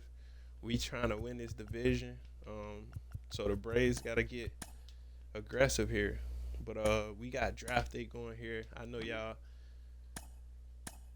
are always interested and pumped about this. Keith Ray is somebody we was looking at. He opted out, though. I don't know if we take him, but as y'all know, we always find these players that nobody know about. We keep this tradition going. As you can see, it's a lot of players that we have on this board that's not ranked. And we are going to draft them. That's what we are. That's the goal here this season was, since we got so many picks, because we got a quality, losing McClanahan gave us a pick. We want to pick a lot of quality prospects. So I think the focus was to like really focus on those candidates that will at least be there for us to pick. A lot of them will be there, but we got a lot of picks, so we want to pick a lot of people that we can pick and get that depth there, and still at the same time get good prospects. So that's where we at with it, man. We got a lot of discovery prospects, and we scouted them well. I think we're going to bring in a lot of prospects in this draft that are good. We got the 29th pick, so we are still looking at it like, man, we are drafting good. No matter how late we are, we want to win the draft, and it does start with that first-round pick. It wasn't nobody really on the board that we were looking at too much in that top 30 range. A lot of them may fall to get us, but I do think we might go with Stephon Cabrera here first, or we going to go with Tommy Porcelli, the starting pitcher out of Oklahoma here with our first pick. I really like these two prospects enough for me to say those would be our first-round pick. Let's see, top five. Y'all know the tradition. Let's see who goes on the board first. Barack Barrett Baker or Barack Baker. Obviously he must be way better than what we thought or what the MLB viewed because he went #1 despite him being ranked in the 60s. So, and this might be a draft that may have a lot of generational players, man. Maybe not generational, but you may have a lot of good prospects in this draft. I really think so, man. Joe Armstrong, #2 ranked. He goes #2 as he should to the Cardinals organization, who needs a lot of help, man. They just been falling off a lot. Craig Brantley goes center field. The A's just been, man, the A's, we've been watching the A's just really building their team. They have been drafting well. They signed a lot of great prospects in that offseason we just had. They bring in another good prospect here. He looks like he might be MLB ready from the stats. Excellent pick by the A's. So, see what the Angels and the Blue Jays do here.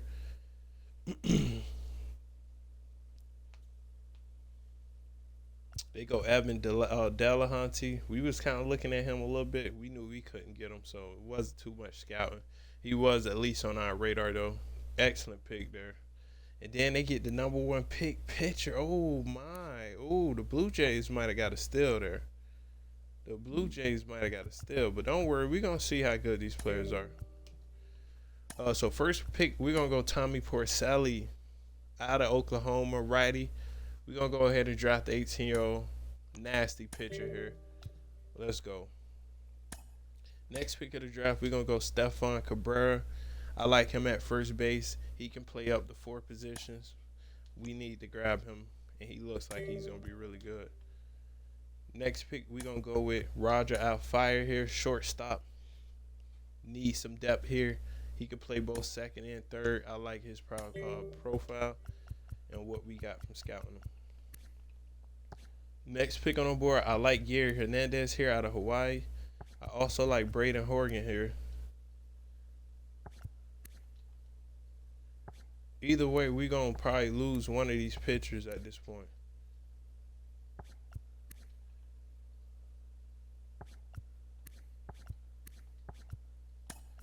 Let's go Milton here. Let's go Braden Horgan. He throws left. We need lefties. So let's do that. Milton is next. I hope we can get another one of these pitchers here. And we do, bro. See, that's, we lose Shane McClanahan, but we are bringing in a lot of pitchers to make up for that. And we able to get every pitcher that we have on this board. Ross Horner is good. We got Jay Hill here available, though, and we're going to go Jay Hill here. We are actually going to go in with the pitcher, so I think we only get 2 positional players in this draft. But, man, I do think we drafted a lot of quality. We bring in tons of pitcher here. We lose Shane McClanahan just to get a bunch of prospects that we can have. So, we'll get these guys all signed. We want to continue that momentum we had coming towards this All-Star break. Hopefully, by the time we get back here, we'll be at the top of the division. If not, we'll be at least in position where we'll make the playoffs. Like I said, wild card is not ideal, but as long as we make the playoffs, we are satisfied, honestly. So let's get back to it, man. Get these prospects signed and focus on this 2002. The only deadline we have left here is to sign our draft picks, and we kind of got a dilemma here, man. A lot of these prospects we got, even though we scouted them a good amount, they really don't have interest to come sign to the Miami Marlins. It's maybe because we do have a tons of prospects here, and they maybe don't feel like they can fast track to the MLB, but it's just going to make us have to spend a little bit more to sign our prospects, which I'm willing to do because I'm really high on the prospects we draft. We'll send them a little bit more. I really hope we don't lose our first pick. We end up signing him, so that's good. And we're going to kind of overpay these guys, bro. We'll overpay them, man, for them to sign. Braden Horgan, we don't get there. We don't get Roger Alfire. So we going to actually have a lot of these picks in the next draft. This is crazy, dog. We only signed like 4 of our prospects. Like, I don't think I ever had a season where we draft well and we can't even sign our prospects because they don't want to sign here. I don't know what makes them not want to sign here, but we lose a lot of our prospects we draft. That's not like I'm not too happy about it, but what can you do? You can't force people hand. So we really only get 3 prospects in this draft. I don't know. Maybe we just triggered the MLB game. They don't let you get so many good prospects, but the 3 that we got are very good. As y'all can see, Stefan Cabrera has great plate vision, good contact. The fielding may be something you got to worry about, but we love this prospect here because he can give us that center backup role. When we have him in the MLB, we can have a center there. Milton Rodriguez, the pitcher that we drafted, he looks really good at 21. Break is good on the pitches. His bats BB9 is pretty good, but our first pick we signed. I'm not too crazy about losing all of these prospects here, but we got to keep it pushing, man. We got a World Series we want to have. We do get that compensation. I don't even know how many picks we're going to have next year. I don't think they're going to compensate us on all of those draft prospects we have, honestly. Because we have like up to 10 picks in the draft. I don't even think that's possible, but we'll take a look at some of those prospects that went early in the draft, top 5 picks. Joe Armstrong is nasty, bro. That's an excellent pick for the. He is nasty, bro. That's an excellent pick for the Cardinals there.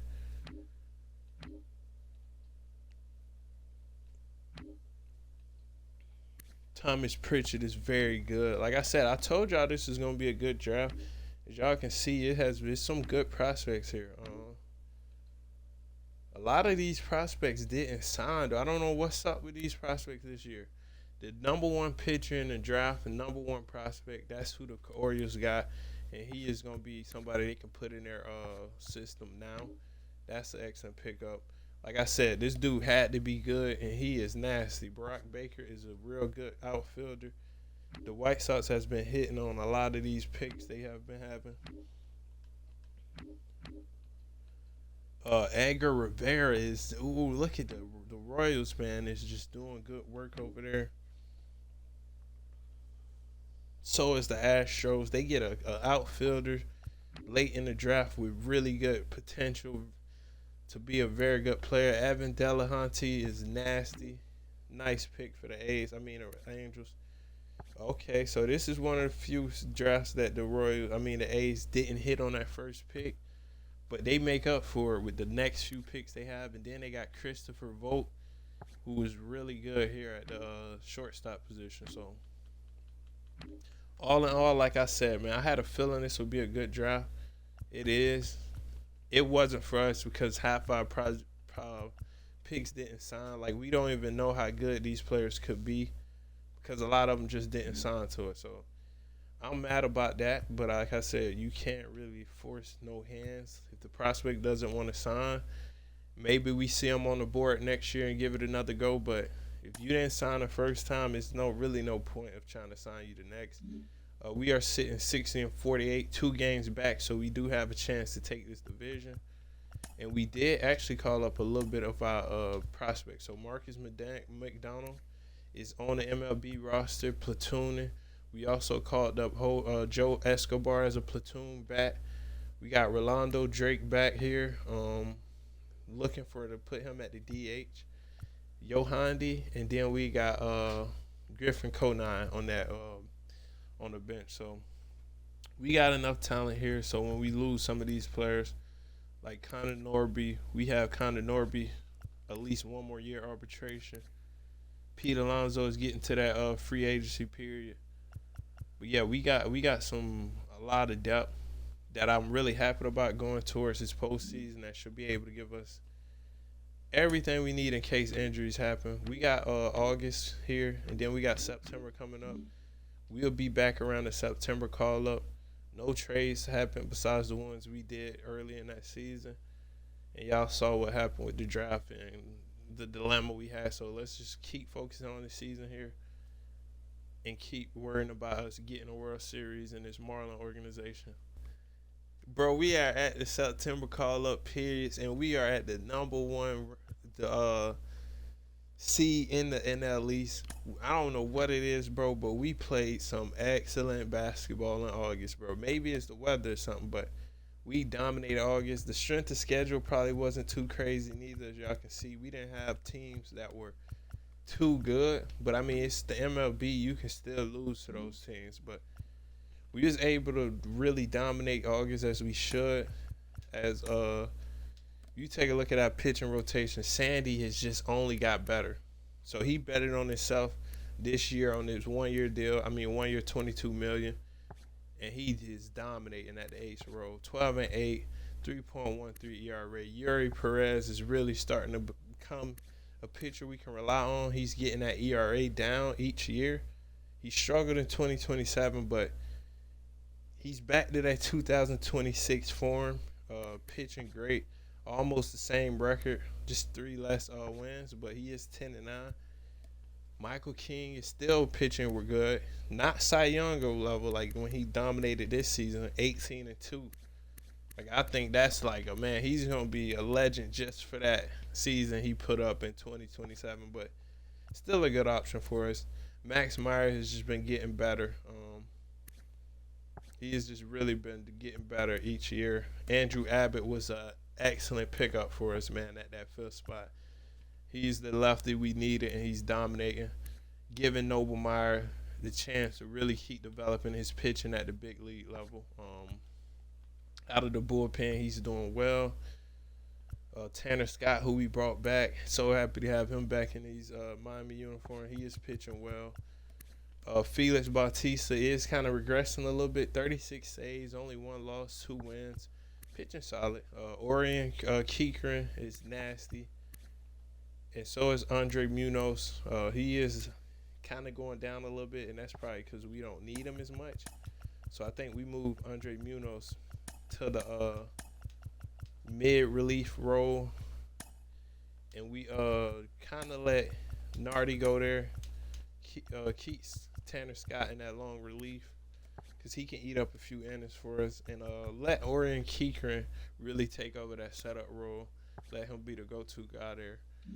But yeah, good season so far. Adding Dylan Cruz really worked out well.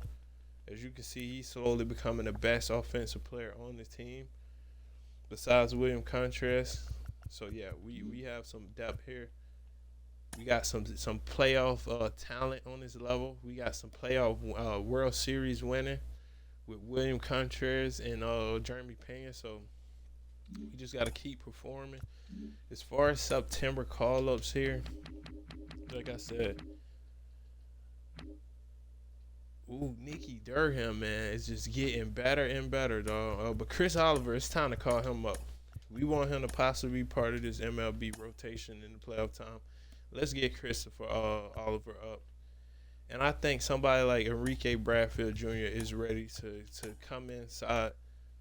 Pause, bro. I think he's ready to actually be a part of this MLB roster. So we'll call him up and, get the rest of the season done. I'm happy we have moved up as far as the ranking. Hopefully we can finish strong here and keep us from having that wild card spot so we can really focus on getting ready for whoever we got to face.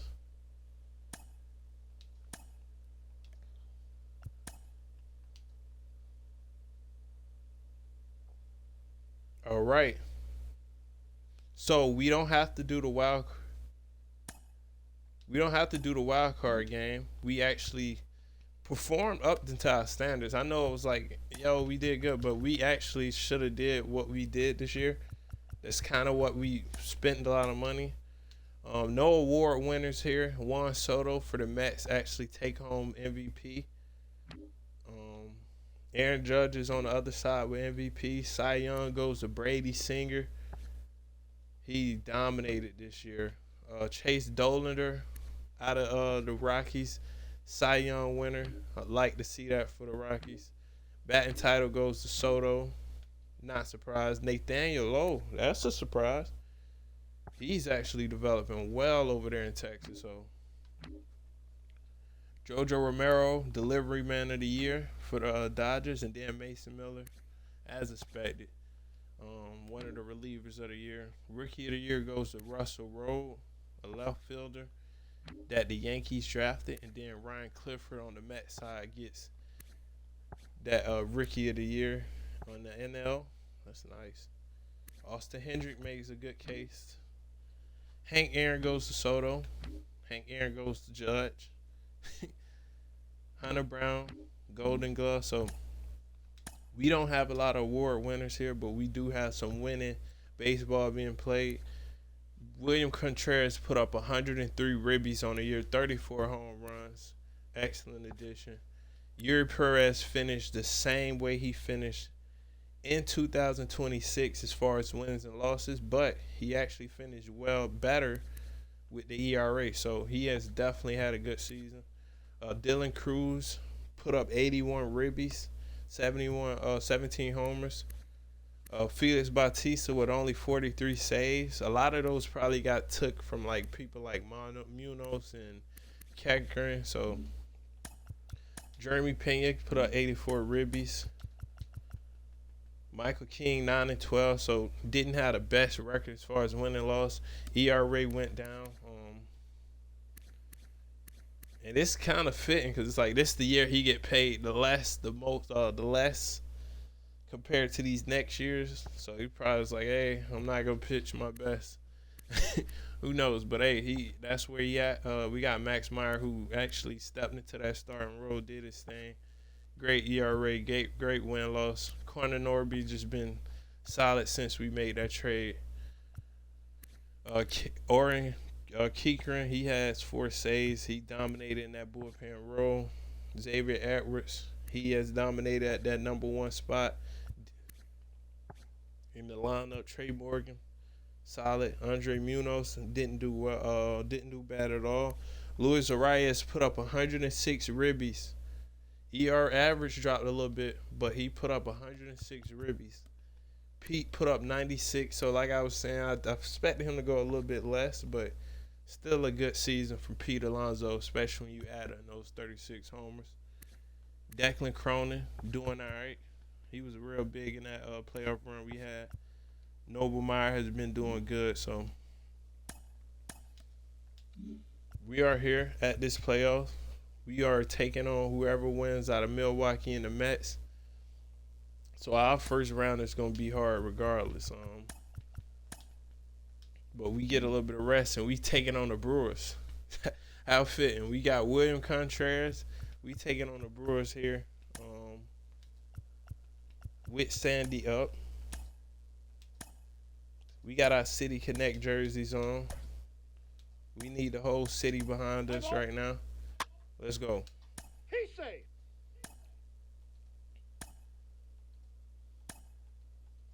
He's safe.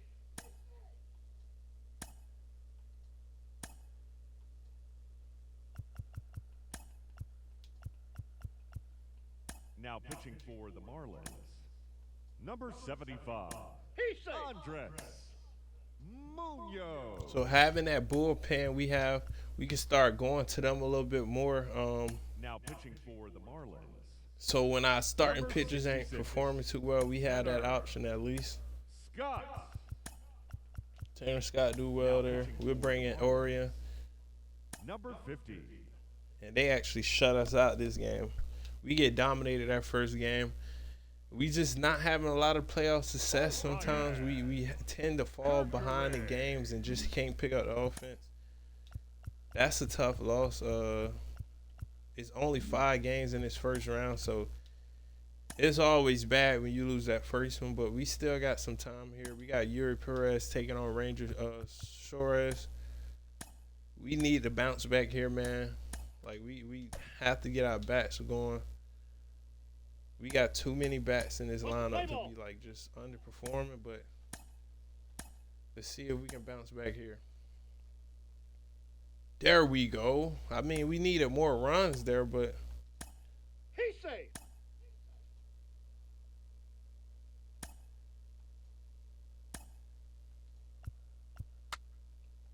think we'll let Yuri at least go 7 innings.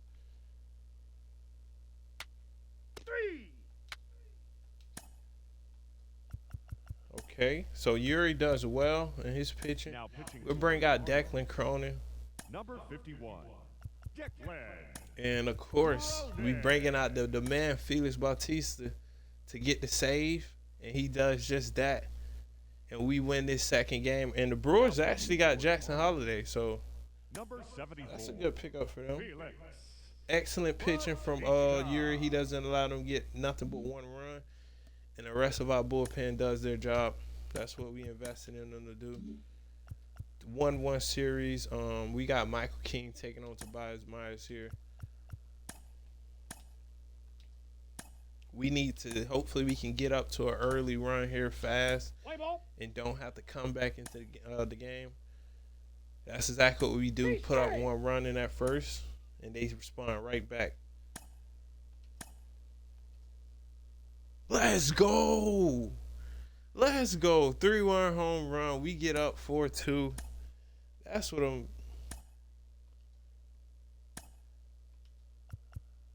3.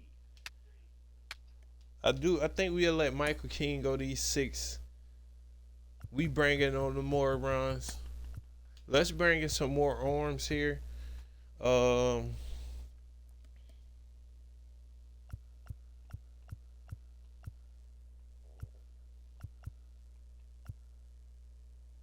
We'll pitching go with for Tanner the Scott Marlins, here. number 66, And we just, bro, we are Tanner getting our backs hot, but we gotta at least bring in some runs if we can. I think we'll let Narni get some reps Now pitching here. for Miami, number 43, Andrew Nardi. And I don't really trust Nardi in his closing. Now pitching We'll let for Bautista Miami, come out here again and get that close. Let's go. We up 2-1, man. Way to respond.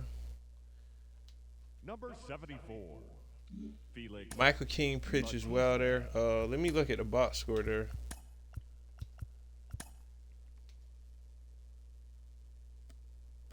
And 3 ribbies go to Connor Norby, bro. He hit a home run. Salute to Connor Norby coming through there. He really propelled us in that game. So we have a chance to close it out. Obviously, we just got to focus on keep playing baseball more than just closing it out. But all we need to do is keep doing what we was doing in those games. We bounce back. We got Jacob Mizorowski, who's a very good pitcher for the Brewers.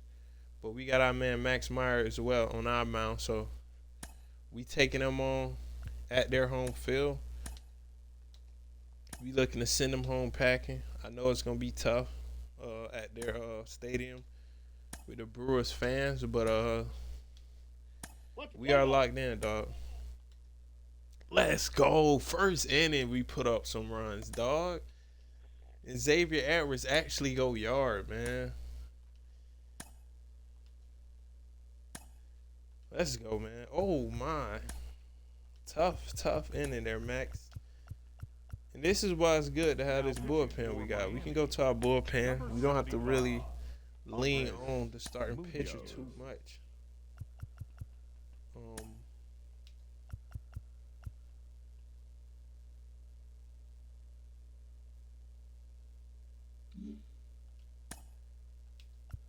Now pitching for Bring in Declan here. number Let's 50, go. Dylan Cruz tied up, boy. Let's go. Okay. That's how we do it. So we get the lead back here, man. You know we bringing in Orion. Marlins, And we got Felix Bautista. Orion Kerkering. Bro, Dylan Cruz put up 2 home runs, bruh. That was a crazy trade, bruh. Dylan Cruz, man. We still got to win this game. But Dylan Cruz give us the home run to get ahead, and then he get a home run for insurance. Let's bring in Felix here. Felix closes it out. Nasty pitching. That bullpen investment is really working out, bro. It's really working out. Felix. It's really working out. And we win that series. We taking on the Braves here, man, who we actually, it's going to be tough. As y'all can see, the Braves signed Adley Rutschman, who we wanted. They still got Acuna over there. And they got some good pitching, so I'm happy we was able to beat the Brewers. We only let them win one game. I think we kind of learned from last year, man. Don't let the food sit on the table. Eat it while it's hot. We was hot and we got everything we needed. We made sure we won that series and didn't have to fight back, which I think actually cost us a lot last year. But taking on the Braves here, we got Andrew Abbott going against Dylan Cease here. They got some good pitching. I like Abbott here at the 5th spot. He is a lefty, so.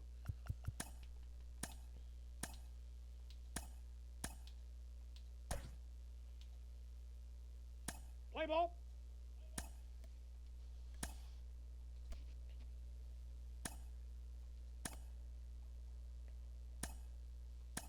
So it's been a few walks. Let's go, Norby. I come to Norby, dog. He put up some runs for us. I think we let Abbott go. He's been pitching well. 3. Abbott, there we go. At the bottom of the 6th. All right, so now we move Abbott. We're bringing Tanner Scott here. Number 66, Tanner Scott. And you already know who we going to close this game. We got Felix here to close it out. Oh, he's not able to close it. Come on, Felix. So he kind of had a number 50, fell apart there. But there we go, Reyes, man. Way to defend, way to, bro. What a way to get us back. We end up beating the Braves there, man. It kind of messed up as far as the simulating process, but Orion Kekkerin got the save. It's good having those bullpen helps that we got because Felix kind of cost us with the save, but when you got another bullpen arm like Orion, he comes in, does the job we need him to do. Luis Reyes gets that home run to win us the game. We are up 1-0. What a way to win. A game that we was on the way to winning, but teams like the Braves always have a chance. And it's not going to be any easier. They got Tarek Skubal here. But we got our ace Sandy up too. So we go black jerseys, man. You know what the black mean, man. We here to kill pretty much. But we need to have a good game too here. Would like to get up 2-0 on the Braves, man.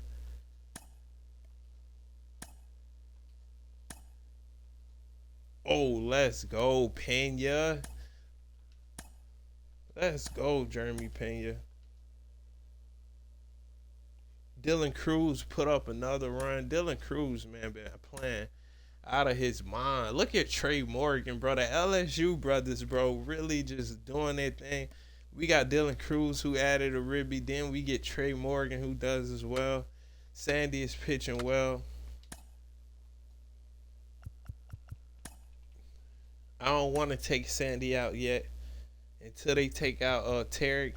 We at the top of the 8th here.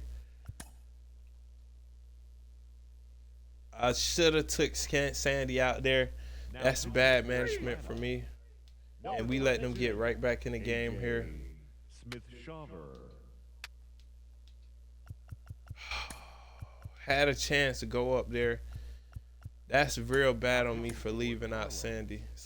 But we are at another game here that's coming down to the wire. Wow. We almost got out of that inning, man. Number 45. But this time they make sure when they come back. Dog, I hate that, man. What? Oh, man. I left Sandy out there too long. He was pitching excellent. They got to him, man, and they actually closed it out this time. So, man, we are now 1-1 when we could have been 2-0, man. You know, I got to use that bullpen more. Play ball.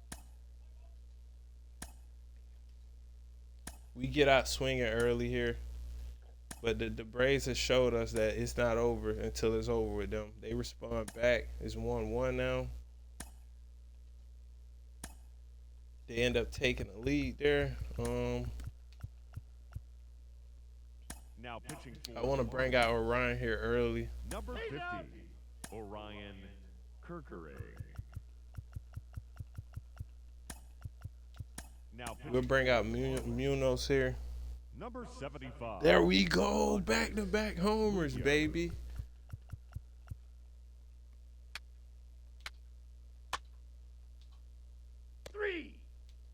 Let's go, man. Back-to-back homers, man. We take the lead here. We not able to get that insurance, but Now pitching we got for the Batista Marlins. here, man. Batista, get it done, baby. Let's go. We respond back. We up 2-0, man. We could have been 3-0, but we still got the lead here. Number 74. Excellent game played, and PJ Merlando gets player of the game here. Young prospect, man, really has been, and he actually won playoff MVP too. So he just been performing well. Nice performance by pitchers there. Felix Batista get the save. Orion Kerkering keeps us where we need to be to win the game, so he's a big part of that win too. So 2-1, Michael King. They got up Spencer Strider here. We taking them on in their home stadium.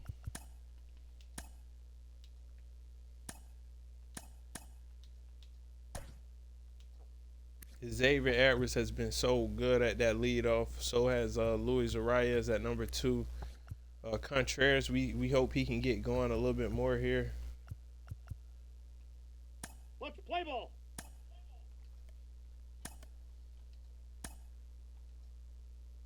Let's go. 3-0 lead, baby. On Spencer Strider. But y'all know the Braves are just resilient like us last year. They going to keep fighting back. He got in a little bit of trouble here. I think we go to the I think we let Noble Meyer get in here. Number 13, Noble Meyer.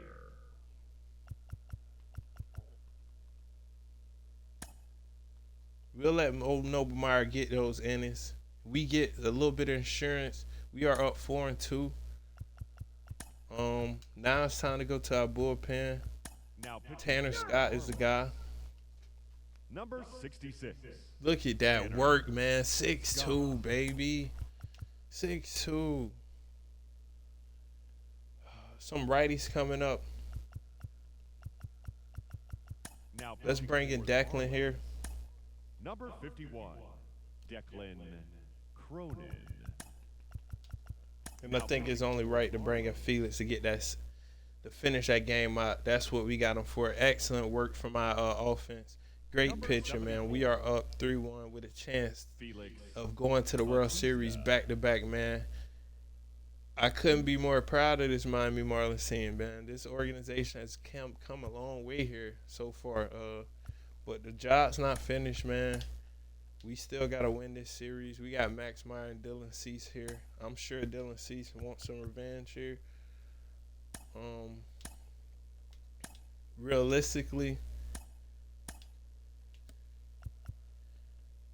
to finish this game out, I'm going to bring out Sandy, our strongest pitcher here, because we're going to have rest time. So let's bring out Sandy. And it's 3-1 to, like, if we can finish this now, we want to do this. We'll get Sandy to start this game.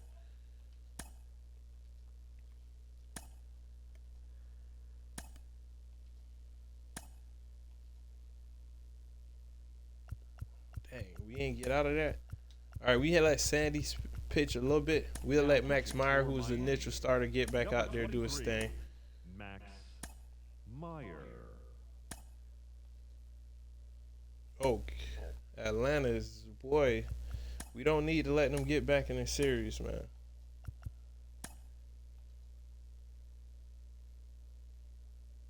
Let's go, man. We almost tied the game up, dog. Let's bring out Orion.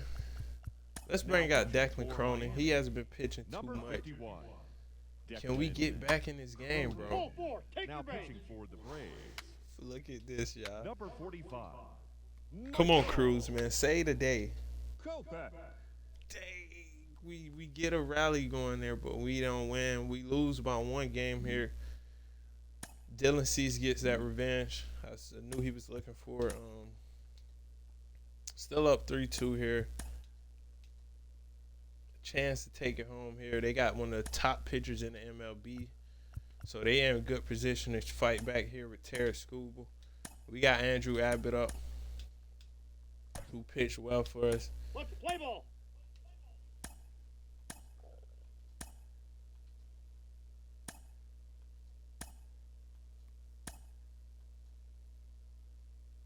They are up 2-0 on us, man.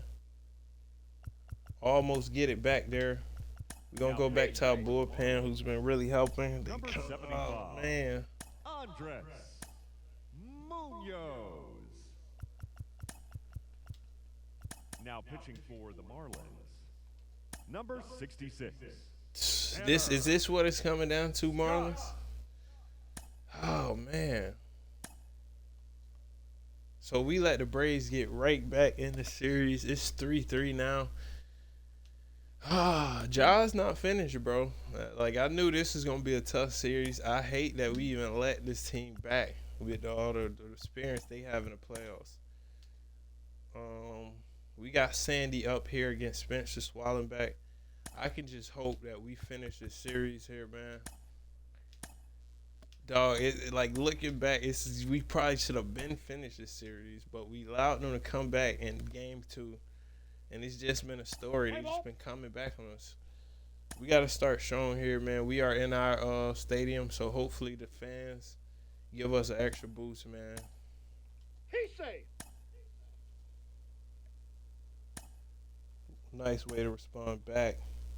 Let's go. Nice way to respond back, man.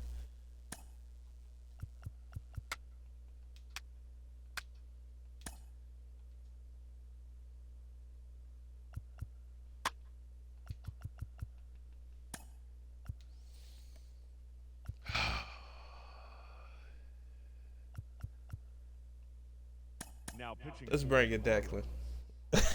I'm not gonna make that mistake of leaving Sandy out there again, dog. Declan Cronin comes in and he does well, man. And we add some insurance for, man. Let's go, Declan, dog. I don't even really want to take him out, but we got Orion here. Number 50, Orion Kerkering. And we got Felix to save it. Let's get it. We end up finishing this series with the Braves. Bro, when I tell you that was just a roller coaster, man. We went 3-1 and it went 3-3 and we had a chance to get eliminated. But Pete Alonso, the guy that I was talking about earlier this season, not giving up on, he comes through big in that game. That's what Pete Alonso do, man. When you need he's a playoff player, honestly. He puts up 4 ribbies, dog. Sandy pitches well, man. And Felix is just nasty at that save role. That combo of Felix and Orion is something special, man. We are here in the World Series once again, dog. Once again. Taking on the Rangers here. Taking on the Rangers, bro. This is a big time. We actually traded with the Rangers earlier in the season. Now we get to take them on in the World Series. We got a few days rest before we take them on. This should be a good season. They got some good pitchers over there. They end up getting Freddie Peralta, who's been nasty in the postseason. No losses on the year. In the postseason here. But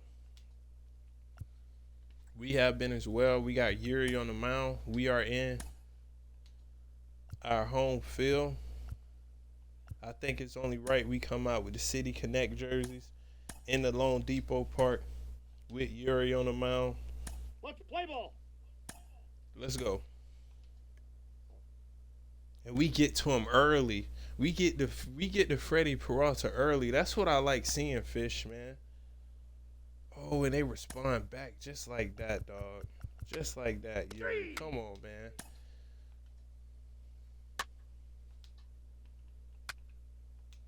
And look at that, Matt McClain.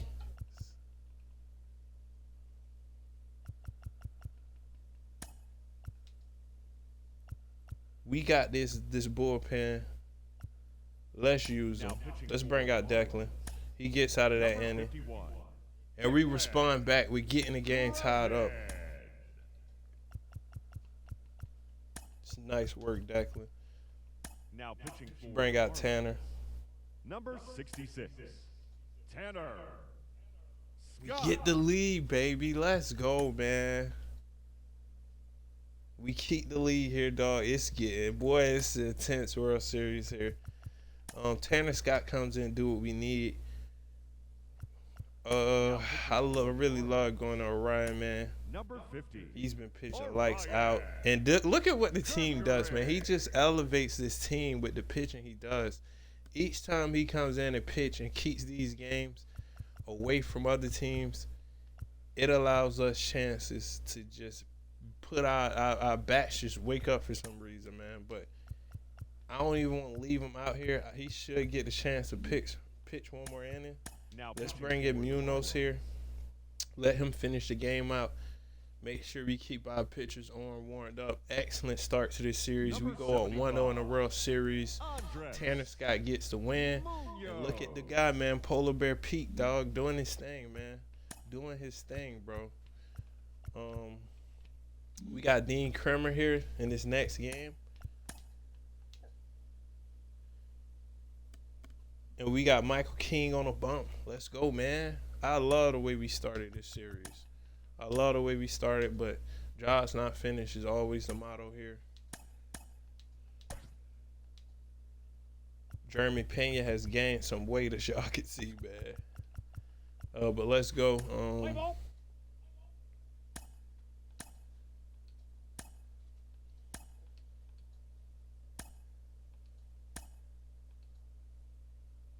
Okay.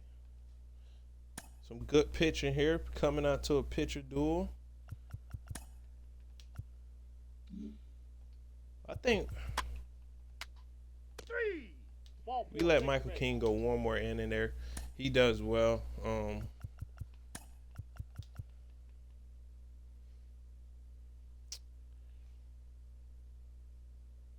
Now pitching for Let's go Nardi here. number 43. Whoa, let's go. Nardi was the boost we needed. And this Rangers team is loaded, bro. They got a lot of young talent. They get Zach Veen, who was one of the top prospects in that Rockies organization. We traded them Matt McClain earlier this year, who's been very useful in their playoff run. They have some arms, and they got Wyatt Langford. So this is a young team, bro, but they are good. Nardi gave us a great boost here. Now pitching I think for we the bring in Marlins. Munoz here. Number 75, Andres Munoz. Now pitching for Declan the has been Marlins. good to bring in. Number 51, Declan Cronin. And we bring in our the closing monster, man, For the Felix. Marlins. And he gets the save. Let's go, man. We up 2-0 on the Rangers, man. Are we there, man? I don't want to say too much because we see how this team can get sometime, but we are on the brink of winning us a World Series in this Marlin organization, bro. And it's crazy to see, especially with all the moves we made. Let's go, man. Up 2-0 against the Rangers, man. We just coming out dominating, bro. Third game here, we got Max Meyer, Cody Bradford here. I know on paper it looks like, man, we should dominate, but we got to focus on each game here one at a time. We in the Texas Stadium here. That home team gives these teams boost, so we just need Max Meyer to keep doing what he's doing, man. It's crazy to see where Max Meyer started at the start of this Miami Marlins franchise to see where he at now. He was at a 75 overall. He's at a 90 now, pitching very well, man. Somebody we can really rely on in that rotation. So Watch the play ball. let's go. Out. There we go, Pete, man. Pete Alonso is just a dog in the playoffs, bro. He is a dog, bro. 2 home runs, man. We are up 4-0, bro. It's getting nasty, bro. It is getting nasty.